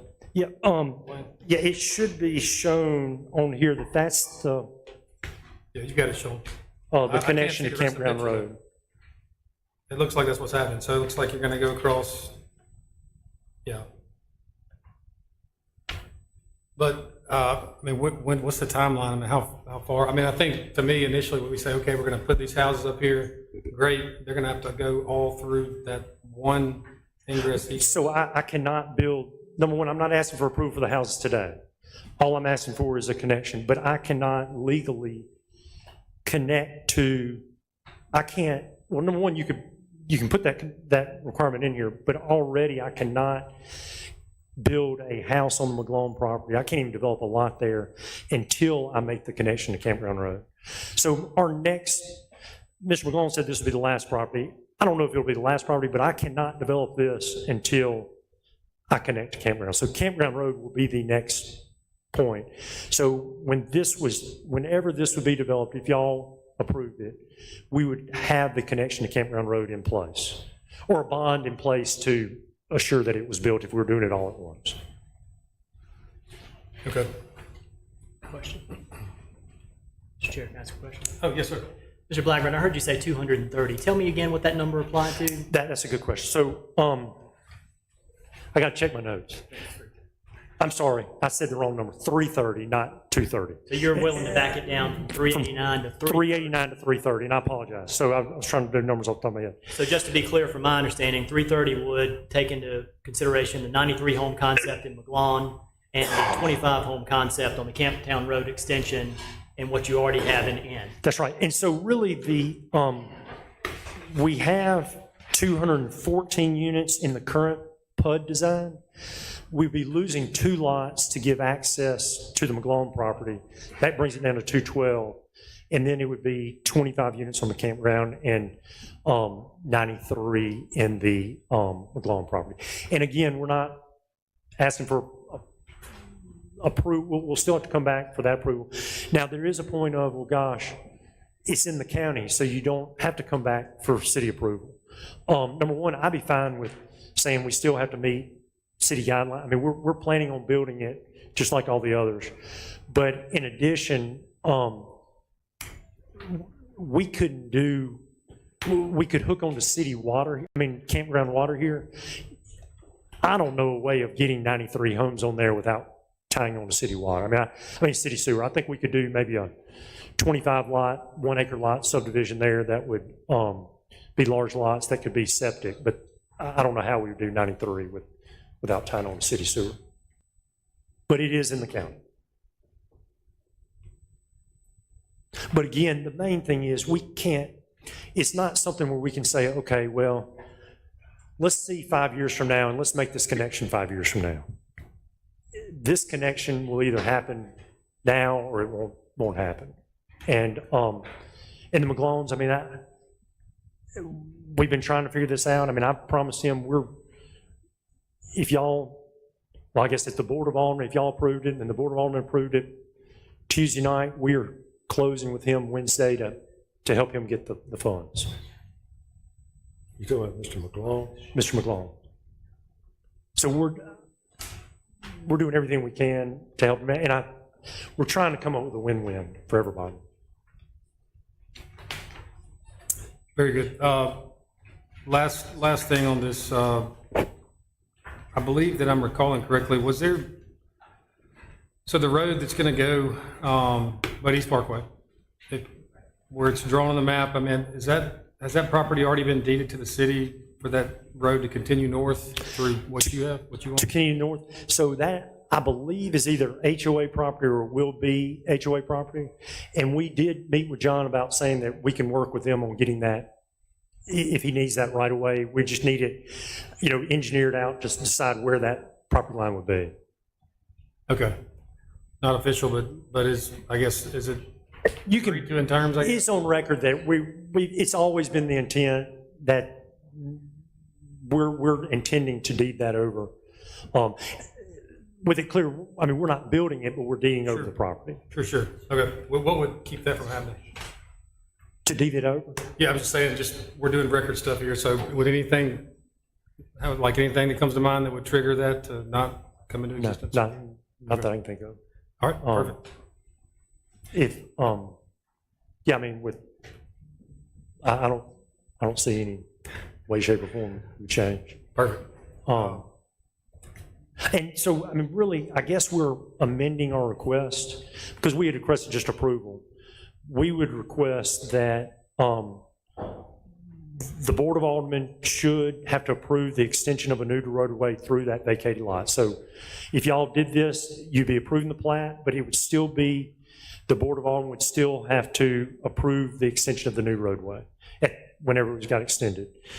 We'd also agree that this plat amendment would be conditioned on the campground road development containing no more than 25 lots or 25 residential homes, and the McGlone property development, which we're talking about purchasing, would contain no more than 93 homes.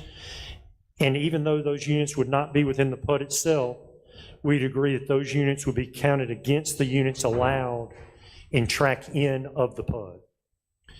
And then we would agree that track N, the campground road development, and the McGlone property development in totality would not exceed the 330 units allowed currently in the track N of the PUD.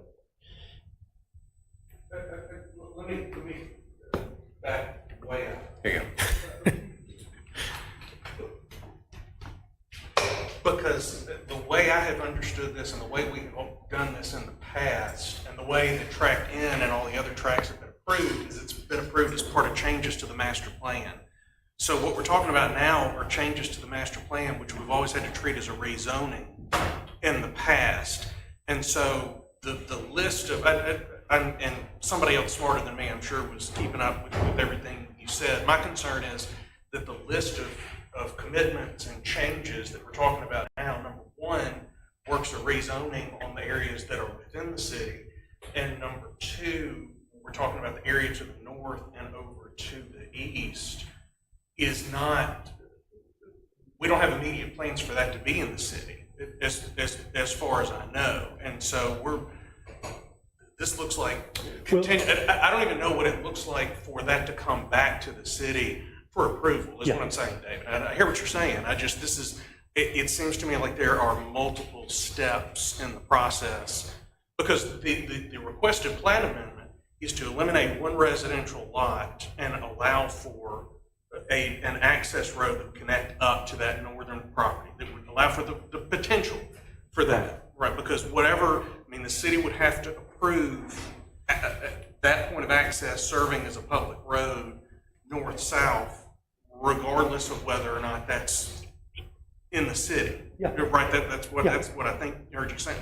I'm having a lot of difficulty conceptually figuring out where we are after tonight. If you ask the commission to approve this and the board approves it next Tuesday, I'm not sure what that means for us, because all the stuff that you've said you're willing to accommodate in this plan requires a bunch of other steps for the city. And let me be clear, I'm not proposing any changes to the PUD itself. I'm just putting restrictions on really the development of But if you don't connection. change the PUD, you're not limited in any way to develop the number of units in track 9, because that's changing the PUD is how we've established those numbers of units, right? I mean, somebody really slapped me upside the head if I'm remembering this wrong, but I have still nightmares about the Commons PUD process going back 15 years. I agree. I agree. And yet, look, you've been right there. What I don't want us to do is to step off with you saying that you conceptually are okay with a particular limitation on an area, and the city believing we have done those things, but that we haven't actually taken the steps we need to accomplish that. And the things that I think I heard you saying, I don't believe a plat amendment, like the one that's been proposed, would do those things. I think it kind of goes along with the state Supreme Court case that we just received right now about you had to go back, even though there was a condition of approval, you had to go back through the administrative process to actually record it to make it a binding process.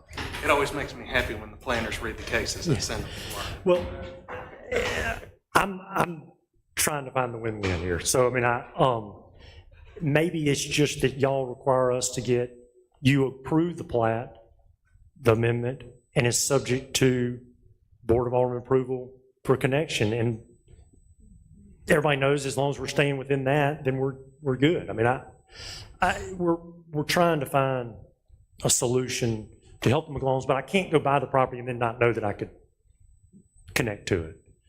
And let me say this, if y'all came to us and said, look, we don't want those 93, yeah, those courtyard lots are great, those retirees are great, we don't want any more of them. And you said you need to build 25 large estate lots. That's fine. I'm fine. I'm fine with that. I think we would all agree. I think this is a need and it's a great thing for the community. But we're trying to find a way to help the McGlones. And if we deny the plat amendment, we are denying their access through this area forever. I mean, that's the reality. And if that's the case, but we're always talking about a connectivity, this is a connectivity point. Did you just say you're trying to help the McGlones? Is that what you said? Yes, sir. Okay. And I'm trying to come up with a win-win. I mean, I'm trying to come up with a win-win for everybody. For the city, I've still got to be able to, it does have to make economic sense to buy the property, and then, to be able to buy the land from the McGlones. David, as part of our conversations on this, I know you told me that you don't intend to build that road. Somebody else, Buddy East, from where it currently ends to even the property line. That's right. That's not part of the. But I think what's important is, we did talk about the right-of-way for that road. Right now, there isn't any dedicated right-of-way for that road. Joseph brought that up, and I'm on record as saying that Sorry, we were having sidebar. Yeah, we talked about that, and I don't have any issues with that. On the exhibit that I handed out, you can see that there's property set aside for the extension of Buddy's Parkway to the north. As long as you're not requiring me to build that road with this development, I'm okay with giving the right of way. So that's Understood. Thank you. I don't have any other questions or comments right now. Anybody else in the commission have any questions or comments? Affordable home sounds great. I support that as an educator. I said affordable home sounds great. Yeah. I don't. And let me be clear on that too, so because I don't want to misrepresent. The affordable homes, I mean, the smaller the lots, the more affordable they are. So that is true. In other words, not building 25, if I build 25 homes, it's going to be $1 million, half-dollar homes. But what Mr. McGlone was talking about doing was affordable homes. He would use this money to go develop affordable homes on other properties. I did okay. understand. I just want to make sure that no one took it the wrong way on that. But so I'm asking for I guess based on Ben's recommendation is I know he recommended denial, but then at the end saying, if there's a way to approve this conditioned on, of course, the Board of Aldermen approving the final plat, but then also us bringing it back in front of y'all so y'all can approve it and the Board of Aldermen when we do develop this property. And just hope that everybody is on the same page with this going forward. And that's probably the cleanest way to do it. Mr. Chairman. I'm probably more confused now than I was when I started. Mr. Blackburn, I like what you're saying conceptually about the self-imposed limitations that you're making, but I certainly take the city attorney and the planner's position that we don't want that to be an in run around something else that might need to be done. Yeah. So I'm skittish to approve this tonight, given their concerns. Is there another procedural vehicle that would come before us that would more clearly spell out what we're doing so we wouldn't make a misstep tonight and set the city up for having to work around it? Yeah, what I would ask is, and I would, number one is I would ask that maybe is there a way to just leave it up to, based on Ben's recommendation, just a Board of Aldermen well, I guess planning commission recommendation, board of alderman approval, for us to future connect to the road. And that way, it's up to their approval. But then potentially we could come back. That way we could go ahead and close on the land with the McGlowns, get that done, and then we could potentially then come back, get that clarified. If we need to do a PUD amendment, we could to get this more in line with the 230. But you would still have all the cards at that time of, you would hold the right to approve that connection. So Chris, here's how I see procedurally where y'all are, and Ben, wave a hand at me if I misstep here. You got a negative recommendation for the staff for the negative recommendation, for the reasons that you got that negative recommendation. From a perspective of what you can do tonight, the most narrow way I think to construe this request is to look at, let's see, there is now in between lots 19 and 23, instead of lot 21, there is what says future public right-of-way bounded by a common area right there. So at a base level, what David wants to do is to vacate that residential lot on plat to leave it open for a potential future use as a connection. Because once he sells all the lots in that subdivision, it becomes much harder to do, because he has to have the unanimous consent of all of the lot owners. Fair? That's what I was trying to say. And as I understand it, as I think I understand it, y'all have 2 signatures in the packet from lot owners, 17 and 28 maybe. And they are the only individual lot owners besides the developer. Okay. So that part of it, if you find that you have the written consent of all people directly interested or adversely affected by virtue of David plus these 2 landowners, you can recommend amendment of the plat to remove that as a residential lot. You could allow them to make that change, or the board of aldermen could once it goes up to them. Anything beyond that, because this is not a road that's connecting to anything. The development to the north hasn't been proposed. The board of aldermen is not being asked to connect it to anything. I think that would all be for future. I mean, does that sound right to you? Yeah, I mean, part of the challenge is he doesn't intend to develop this right now. Ordinarily, we would have a request, a subsequent request, or a concurrent request that would have the development making the connection. So right. Yes. Staff's concern here is that we don't. It's a potential access point that's connecting to something that we're not asked to be approved, and you have no information about. From a purely procedural standpoint, could you vacate the 1 residential lot on the back of the approvals that you have? I guess you could. You could make that area not a residential lot anymore, so that when the property owners come fill in and buy up those lots, David's not hamstrung from ever coming back and doing that unless he makes real nice with all 29 people or whatever there are out there. Does that make sense? It does. One follow-up on what you said, the 2 adversely affected property owners that, filed in support of the project, what lot numbers were they? You said 19? I think 17 and 28. Those are the ones that are circled on here. Okay.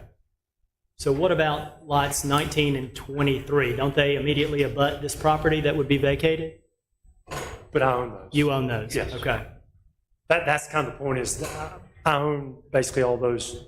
So it's the time to do it is now, Okay. if we can ever do it.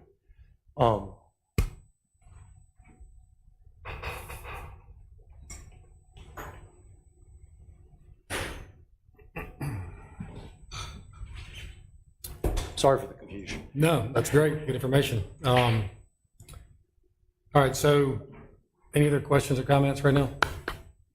Everybody clear? Commission here.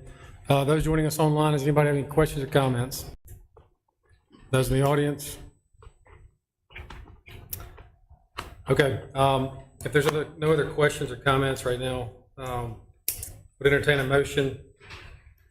Again, we're requesting a plat amendment to allow access through Lot 21 for a future development.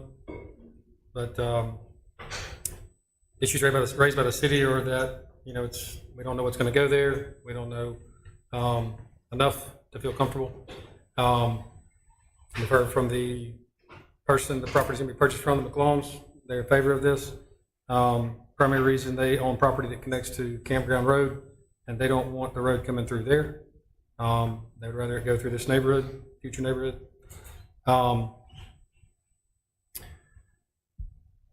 If anybody has a motion, I would entertain it at this time.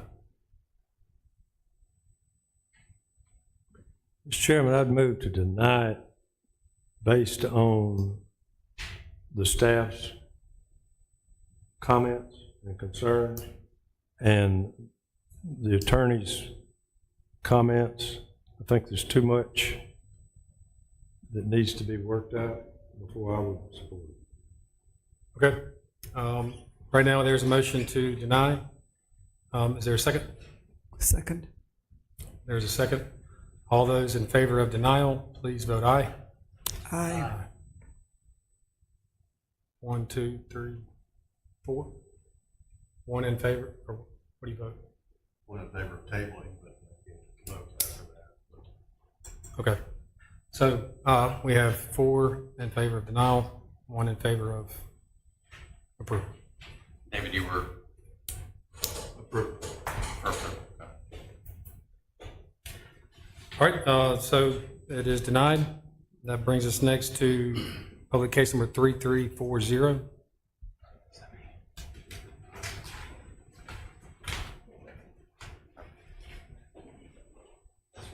I'm sorry, we're on 3339, another Oxford Common Lots.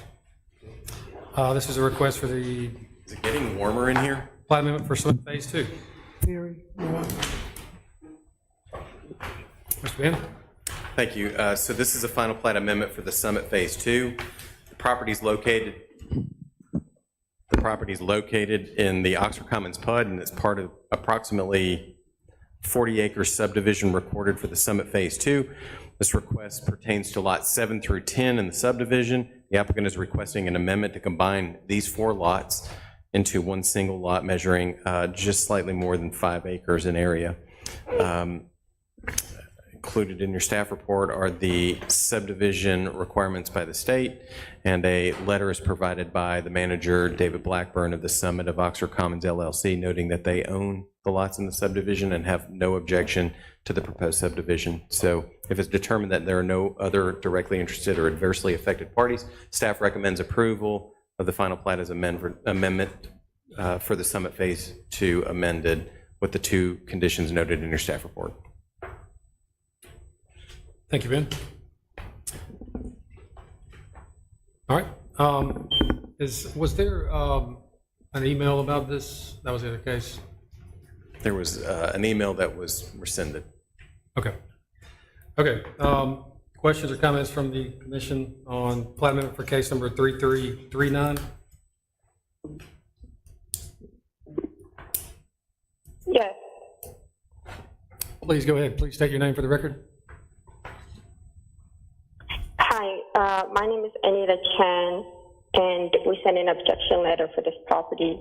We own the property at 71 Ed Perry Boulevard, which is right next to these 4 lots. We are building a retail center right beside these lots, and I'm here to oppose this plot amendment, and I want to be direct about why. We purchased this property in reliance on the existing plat, and that's not a small thing. So we know when someone buys real estate, they do their due diligence. We look at what's recorded, approved, and what the surrounding area looks like on paper. And that's exactly what I did. And of course, the existing plat was a material part of my decision to buy. Had the applicant's proposed amendment been in place at the time, I would not have purchased this property, period. And that creates a real problem with what's being requested tonight.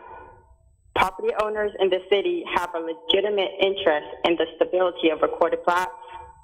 These are official documents that's filed with the city, and people heavily rely on them, the buyers, lenders, neighboring owners. But when these documents can just simply be revised after the fact, it undermines the entire purpose of having a recorded plat in the first place. It makes property decisions really unpredictable and obviously shifts risk onto neighbors and other parties who had no say in the original filing and no reason to expect a change. And I've also been informed that this is not an isolated situation with this applicant. It's to my understanding that the applicant has a pattern of filing plats, PUDs, and other official city documents, and then returning later to seek retroactive amendments. And if that's correct, this board should take note of it. That kind of practice keeps the city's approval process as a rough draft, in my opinion, rather than a final decision. And I don't think that's fair to the neighboring property owners, and it's not a good policy for the city. So I ask that this amendment be denied. Thank you. Thank you, ma'am. I don't know if everybody else may have heard your name, but will you say it one more time, ma'am? Sorry, Anita Chen. Ms. Chang, Anita Chang. Ms. Chang, did you send an email earlier today with this opposition and then send a follow-up email requesting that it be withdrawn? I did. We had a change of mind. Okay. So now you're back to objecting as you were originally? Yes. Okay, thank you. Thank you. So I'm Paul Castanino with Precision Engineering here representing the applicant. There were discussions with Ms. Chen earlier that we thought had satisfied her concerns, but obviously that's not the case. She's had changed her mind on that. It's not uncommon to amend a plat. Our client is not the only one that's doing this, so I don't think there's any habitual pattern here. This oftentimes is a direct result of specific users that want to come to this type of project, this type of planned unit development. In this case, we're looking at a grocery store is looking to build on this property. We think that would be a tremendous addition to Oxford Commons PUD, to the residents in Oxford Commons PUD. It saves them a trip down University Avenue. It saves them a trip either direction on University Avenue to get to the grocery stores that are in place, or for that matter, Jackson Avenue. This proposal to amend the plat, to combine these lots, which will then lead to what we hope is an approval of a grocery store on these parcels, is, in our opinion, is nothing but good for the Oxford Commons development. That's what the intent is for this plat amendment, and I'm happy to try to help answer any other questions. Why couldn't the grocery store buy all the lots? That's their intent, but you cannot build on those 4 individual lots unless we amend the plat, which is a story for another day. Overly complicated in some ways. Miss Anita, can you real quick just, how are you going to be adversely affected with the combining of these lots? Well, with the combining of the lots, they can, as you know, we are also we're building our retail center that is next door. With combining those, they are able to build a 15, 20,000 or whatever retail center, and that's going to be financially impacting us. We're not opposed to them building the grocery store itself,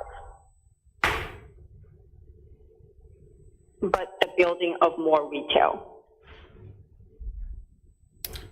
I guess I would have to say that amending this plat does not restrict the construction of additional retail along at Perry Boulevard. These lots could remain exactly like they are. And for the sake of full disclosure, I'm the civil engineer in the project that Ms. Chen is describing down the road. I did not realize she had this kind of objection until Ben forwarded us a letter this afternoon, maybe a couple hours ago. So I've not had a chance to speak with her directly. She's also a client of ours. But again, to be clear, additional retail and commercial development could occur today without any approvals of this plat amendment. Thank you. So I was not aware of any of this either until about 2 o'clock this afternoon we got the letter. I then reached out to their architect, their broker, and then got in touch with them. We want to be a good neighbor. We have sent them several tenants to help fill their space, and they are 100% leased at this point, so it's not like they have to worry about from a competition point of view.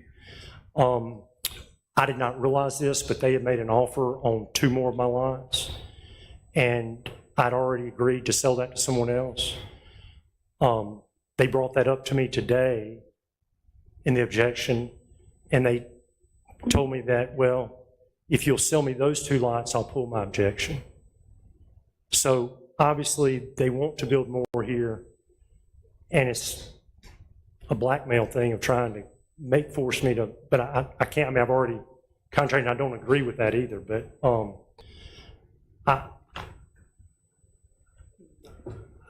I'm floored by this, but anyway, Where's her property? her property is not part of the plat, but it is next door to the plat. It's, if, I've got it. okay. I'm just pulling, I've been trying to get it up, sorry. All right, so these are the 4 lots in question. Yeah. Sorry, can I have a say in can I say something? That's their property, right? Just 1 minute, ma'am.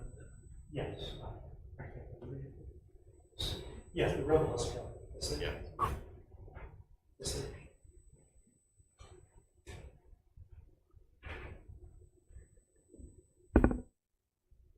Does that answer your question? No. I mean, I see the lots and understand what we're talking about, but Here's their property. The lady on the phone, that's her property. oh, the green outline is hers? Okay. Correct. And they're wanting to combine the. They want to combine these.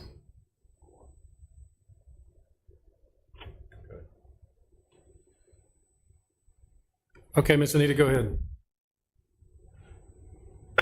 I would like to clarify on the blackmailing part. We originally wanted to purchase these lots to protect our interests, so we did not have additional retail space that was going to be built and directly affecting the one that we are currently building. Also, Mr. David Blackburn called me after I told him that I was opposing this and told me that he was going to make sure that he would call my tenants and have them move into his space if I were to continue with the objection. So aside from our personal issues there, the reason why I am opposing this because after Sullivan combines the 4 lots, they will have the ability to build retail along with their grocery center. Again, we're not opposed to the grocery center, just opposed to, after the amendment, he will build a smaller retail center that's just like ours.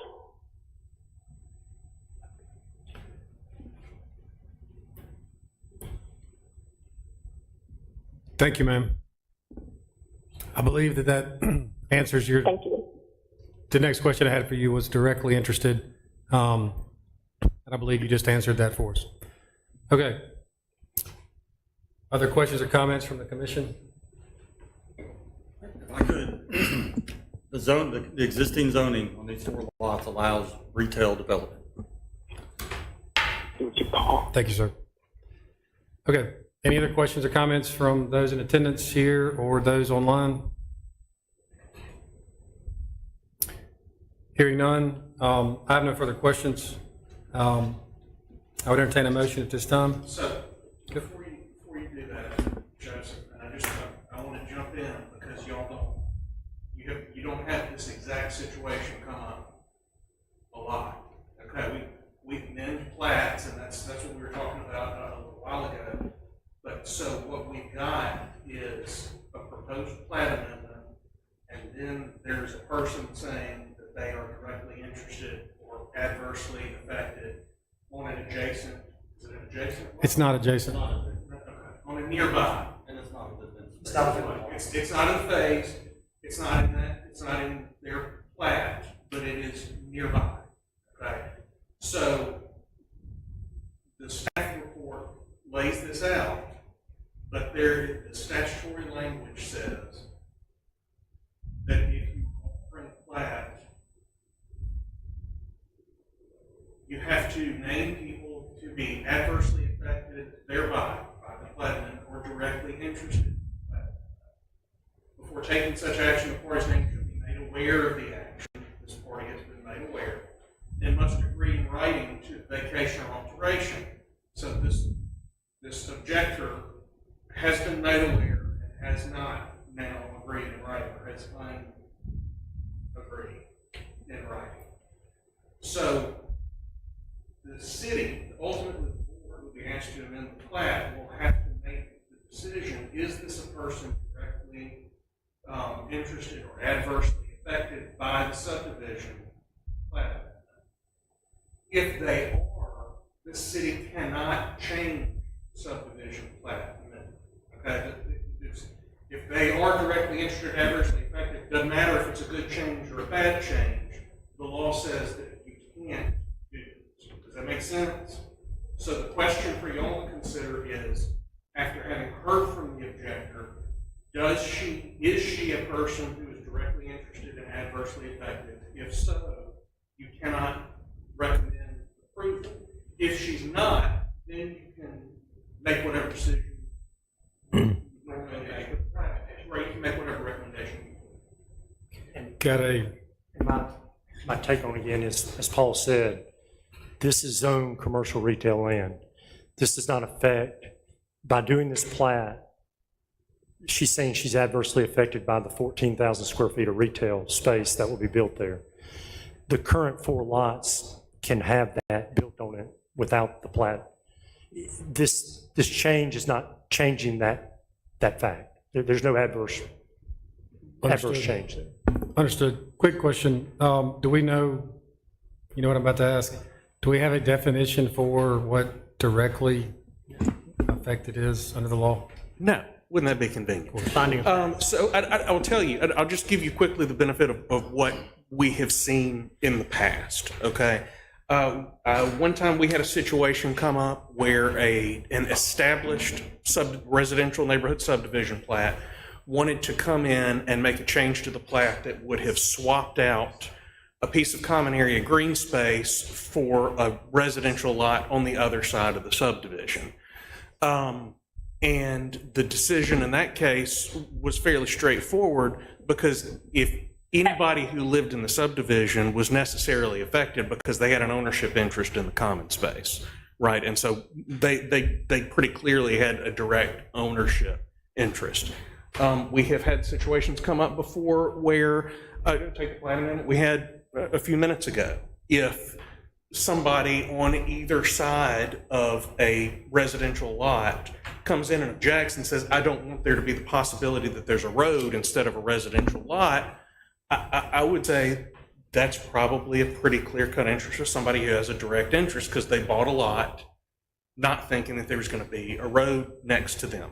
But neither of these are examples that I can cite you a court case on, because the courts have not gotten down in the weeds with this. So this is one of those factual determinations that we've now got somebody who is not within the plat.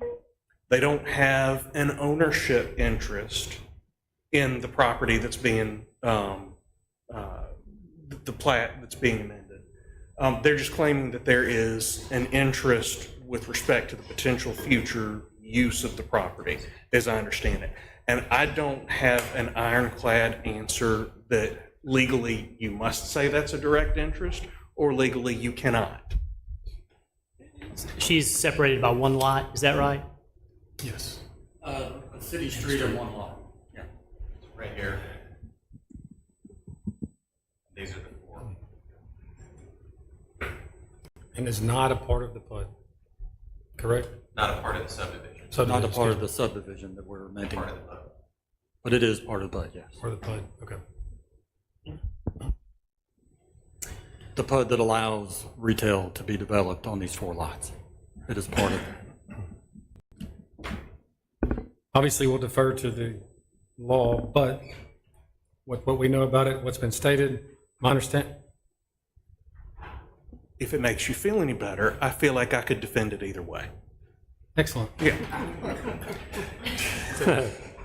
Classic municipal finding of fact, Paul. So it's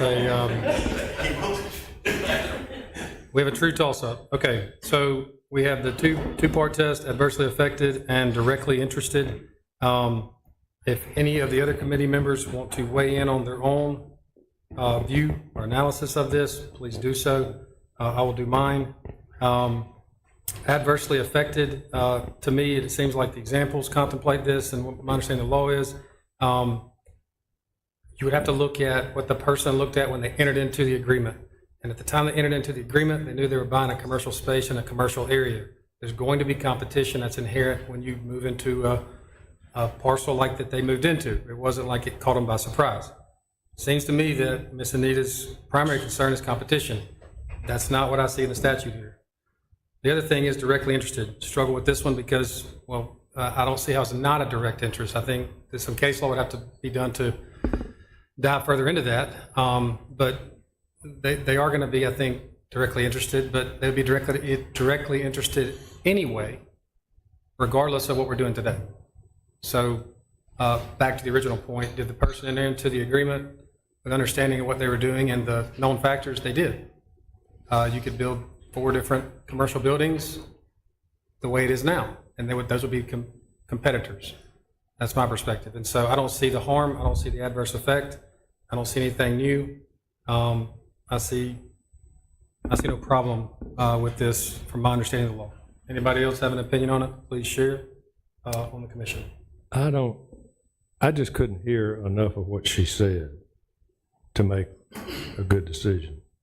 I'm not either way on it, but I would rather hear from her right there than this system we have here. I just couldn't understand. Can I add something? Yes, Ms. Anita, go ahead. Yes, I want to say to your point, we purchased this lot in a PUD developed by Blackburn and the plat as it existed. So I am clearly directly interested in affected parts. I didn't understand the last 3 words. I'm clearly a directly interested and affected party. Got it. For that reason, I would be afraid of just tabling it and asking this lady to come here and speak from that witness stand. But I can't understand it. Understood. I agree with you. I would like to hear more direct reasonings why you are fighting against this. Okay. Okay. Anybody else before we? I agree, yeah. Thank you, ma'am. We're going to close discussion at this time from the commission. Any other questions or comments from up here or discussion? All right. If there's other questions, comments, or discussion, would entertain a motion at this time regarding case number 3339.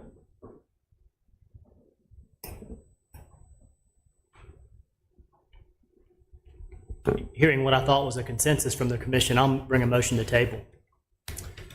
Okay, we have a motion to table. Is there a second? Second.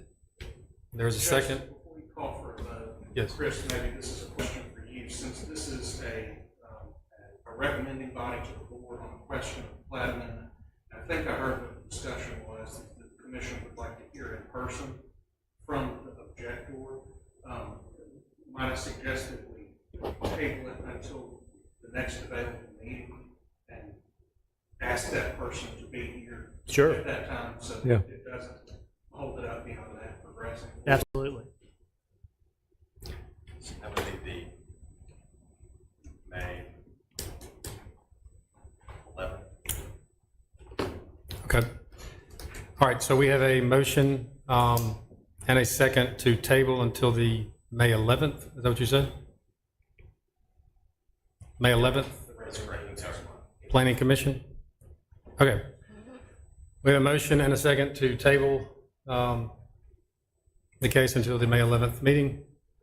Let's go ahead and do the clean motion with this in second. So, did you do the motion? Sure. Motion to table until the next Planning and Zoning Commission to allow whoever to make the case that they're an adversely affected party. Is there a second? Second. There's a second on the motion to table to the next Planning Commission to hear how the adversely affected party is adversely affected. All those in favor of tabling, please vote aye. Aye. Aye. All right, so we have approval of the motion to table. We have one opposition. All right, so it's tabled until the May 11th Planning Commission. Ms. Anita, if you can, are you still there, ma'am? Yes. This has been tabled so that you can come here in person and present your case as you did so online today. Thank you, ma'am. Okay, thank you. All right, the motion, or it is tabled. Case number 3339, that brings us to 3340, Charter Road Hospitality, filed a request for plat amendment. Let's get right. Thank you. The subject property is approximately .783 acres, consisting of lots G, H, I, J, K, and L, and the Tallahatchie Oxford Baptist Association subdivision between Slack Road and University Avenue. And the applicant seeks to amend the plat to combine these lots into a singular new lot designated J. The new lot would be consistent with the underlying TMB zoning, which does not have a lot size requirement. As we're all aware, Mississippi subdivision law requires that the applicant proposing any change in a platted subdivision notify all the persons to be adversely affected thereby or directly interested herein, requires their written approval of the proposed modification, and the applicant is responsible for identifying such persons and obtaining their written approval. In considering parties named in a petition or application whose approval was submitted, the commission can decide whether those identified persons' approvals are sufficient or whether additional parties must be named and their signatures acquired. The applicant has included a signature sheet with one signature, which is included in this report. The engineering department is recommending approval of the proposed plat amendment, and so is the planning department staff, with the condition that the amendment is approved by the mayor and board of aldermen. Thank you, ma'am. All right, questions or comments from the commission for case 3340? Plat amendment?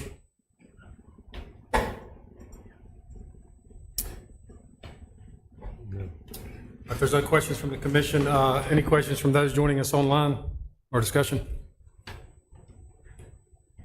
Or those in person? All right. Hearing none, is there a motion on case number 3340, request for plat amendment? Move approval. There's a motion for approval. There's a staff condition. With condition. With the stated staff condition, is there a second? Second. There's a second. All those in favor of approval, please vote aye. Aye. Aye. It is approved. Thank you. All right. That brings us to case 3341, Capstone Development.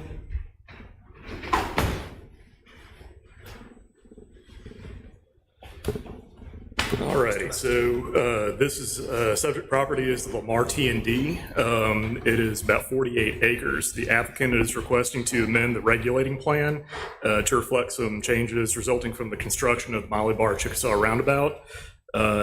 the finalized buildings in phases 1, 5, and 6, as well as use changes to the civic use and single-family attached/detached areas.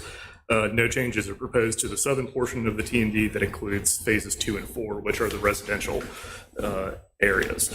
Changes to a T&D regulating plan are required to be administered as rezoning and therefore must follow state requirements for rezoning, which are listed below.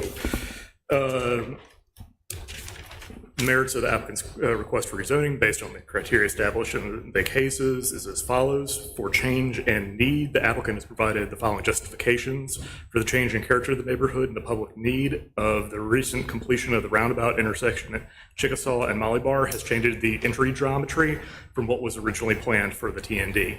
The T&D map amendment reflects these changes and adjusts the land area for the adjacent uses. And more on the need side is the ongoing development of the Lamar T&D has exposed the need for additional civic space for residents to enjoy, whether it be active or passive recreation. This amendment to the T&D overlay will provide much needed space for amenities that will serve the community created by the successful growth of the Lamar. There is no mistake. Additional staff comments are that the applicant must also follow the standards set under the T&D district regulations as shown in 2.3.13 of the Land Development Code. Chief among those are the unit density and intensity standards that set acceptable ranges for each of the uses. The applicant has provided a table detailing the allocations amongst those uses, and all fall within minimum and maximum allowed allocations. Staff believes that there is sufficient evidence of change and need to support the rezoning of this property as requested. Thank you, Mr. Baxter. All right, questions or comments from the committee? Robert, what is entry geometry? I'm going to let engineers speak to that. I'm sure it's a traffic engineering term, but I don't know what that is. Well, so as Robert outlined, this, rezoning, the amendment to this T&D use plan, is some of this is just cleaning up background development that has already been approved and is under construction or complete. That's part of this. And in tune with that, the roundabout that was recently completed on, well, I say recently completed at North Lamar, this roundabout shown on this T&D map is the roundabout at Chickasaw and Mollybar. The previous map was not reflecting that correctly, so the geometry of that changed, and we wanted to reflect it correctly on this amended map. And that's not the only change. I mean, this was really driven by some cleanup that we worked out with the planning department, just adjusting some things to match what's actually been approved and built. And also, I think one of the drivers really was some more civic area, amenity space. They want to build an additional pool and pool house for the community to use.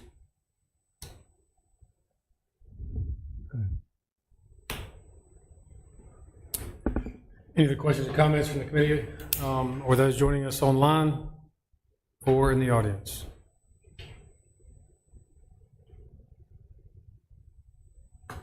All right. For the record, real quick, I will go through this. So the change or mistake, my understanding of the law is that's what's needed here. The significant change that we've had has been notated for the record that it's the roundabout and the need for additional civic space. My understanding is this would satisfy that under the law. We do have also in the record that they have provided the data table that shows all uses within the T&D unit density and intensity standards are satisfied. That's all I've got. Any further questions or comments? If there's not, we'd entertain a motion at this time. Move approval. There's a motion for approval. Are there any stated staff conditions? Second. There are no cast staff conditions. All right, so we have a motion for approval on case number 3341. Is there a second? Yeah, second. There's a second. All those in favor of approval, please vote aye. Aye. Aye. It is approved. Thank you. Thank you. That was unanimous. All right, that brings us, we had case number 3342 tabled, so 3343, Belvita property, 110 Crossview. Mr. Hirsch. Good evening. Thank you all for hanging in there. I promise, to the best of my knowledge, there is no applicable Mississippi.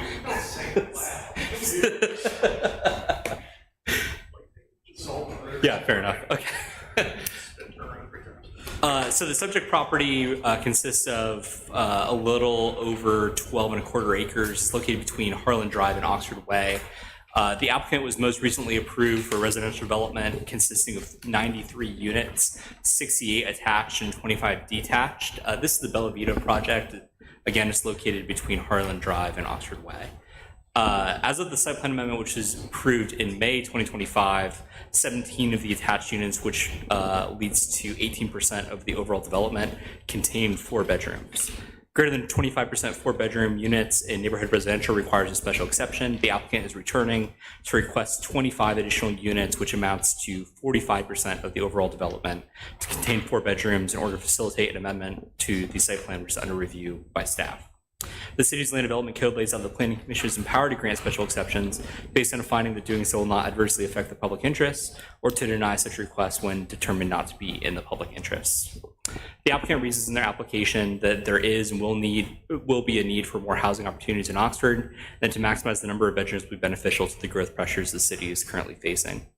The initial approval of this development, some of you might remember, followed the denial for special exception of a similar nature, which follows significant concerns from neighboring residents surrounding traffic and additional density at this location.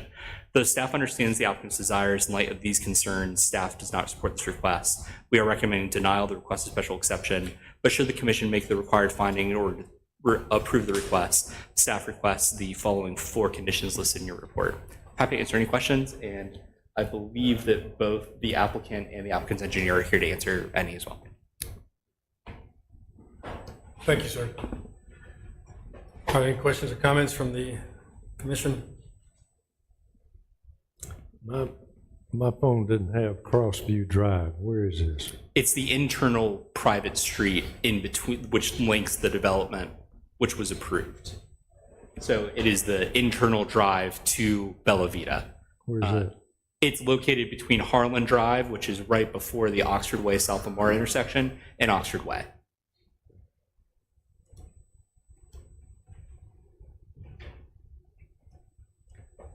Mr. Hirsch, has there been any material changes? This may be a better question for engineering, but any material changes since the last denial? I think that is a better question for me, but I'm happy to have. You say me or me? I think if you have anything to say to that, I think. Sure you do. Well, good evening, Joey Moore with JM Engineering. Just to give you a little history on this thing, the previous site plan was denied for the special exception, and then the site plan got approved, and my client purchased it from that. So the biggest difference that we see from the previous request of ours is now we have an exit point to the west. That drive that goes to the west goes through the Harlan Creek development, which will continue to the west, that goes through Reserve 3 development, which will now go to the Reserve 2 development, which was a new box culverts that's under construction right now. So they will have direct access basically all the way from here through the Oxford Farms development to Old Taylor Road without ever having to get on Harlan Drive. So if there's an issue with the number of bedrooms we're asking, or if there's traffic concerns, we haven't seen the comments, recommending or complaining about us doing this. We haven't seen any of those emails or anything. So if the traffic is the concern, we are more than willing to cut off that road to the north to Harlan Drive. We don't need that now. That was originally put in for 2 points of access to the development. Now that we have access to the west, if traffic on Harlan Drive is a concern, we are more than willing to get rid of that. So we'd like to know what the concerns are from the neighbors, and I think we can address those. Okay.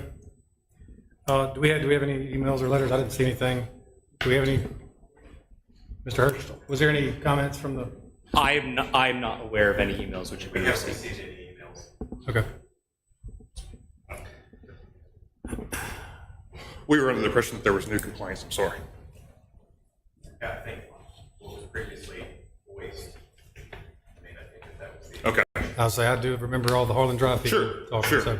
And so with that access point to the west, it changes a lot. Okay, yeah, and I think that was it that their main complaint, they didn't want it coming out on Harlan Drive? Was that the?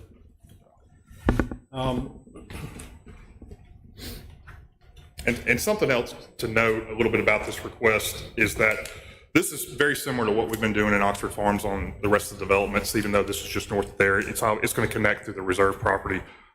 Is basically doing the detached and 4 bedrooms. And something else to note is that this is an NR property. It's 12.37 acres. That allows us to construct 9 units per acre. And unless I'm wrong, I don't think there's any limit on how many 3-bedroom units you could construct. So that being said, if we just did this without doing any 4 bedrooms and kind of changed the layout a little bit, changed the architecture, we could get 334 beds just by building all 3 bedrooms. And with this request, we're asking for 320 beds, so less than what would be allowed by code. Okay. Has there been any traffic studies recently? We've got one worked up. So just to the south of here is a large, very large mixed use. You guys have seen a special exception on that. So I think we've got one that we're working up on that. But all this traffic will feed to the south. I don't know if anybody's ever been out on Harlan Drive, but there's no reason anybody would ever want to go out there and try to make a left. So all the traffic will feed through Oxford Farms to the south, and we've got updated data. I think the traffic engineers work on that updated report. I believe that's why the city's been so supportive of having the connection to from Harlan Drive through this development, was to ensure, especially at the time where there wasn't that connection to the west, to ensure a safe left-hand turn for folks that live on Harlan Drive to be able to go through this development, go down to the red light at Oxford Way, and safely make a left-hand turn. That was the prior conversation about this development. Yeah, and I do think it benefits the neighbors to have that connection. So maybe another option is to have it one way to the south. So if there's concerns about traffic going up to Harlan, we're open. It's already supposed to be one way to the south. Okay, well, there you go. Yeah. That's what I was going to ask. I don't see on the map is it connected to Harlan Drive right now? It is. Okay. Everything is constructed site-wise. So basically, the next thing to do would be start building the buildings. What road is going to connect to Harlan? It's hard to see up there, Joseph. It's just that little sliver on the north. That's right there. It's right there. Yep. All right. Okay. Everything, yes, everything is constructed. This wouldn't change the footprints of the buildings or anything like that. So curb and gutter, asphalt's in, like seriously, like the water and sewer's in. We're just ready to start building buildings. We just trying to see what we need to be built. Okay. Other questions or comments from those on the commission? No. Comments from those joining us online? If there's no other questions or comments, would entertain a motion at this time for case number 3343. Special exception, 4-bedroom houses. Is there a motion? Make a motion for the selection of the 4-bedrooms houses with special exceptions. With the 4 stated conditions? With the 4 stated conditions, correct. Okay. All right, so we have a motion for approval, subject to the 4 stated conditions in the staff report for case number 3343. Is there a second?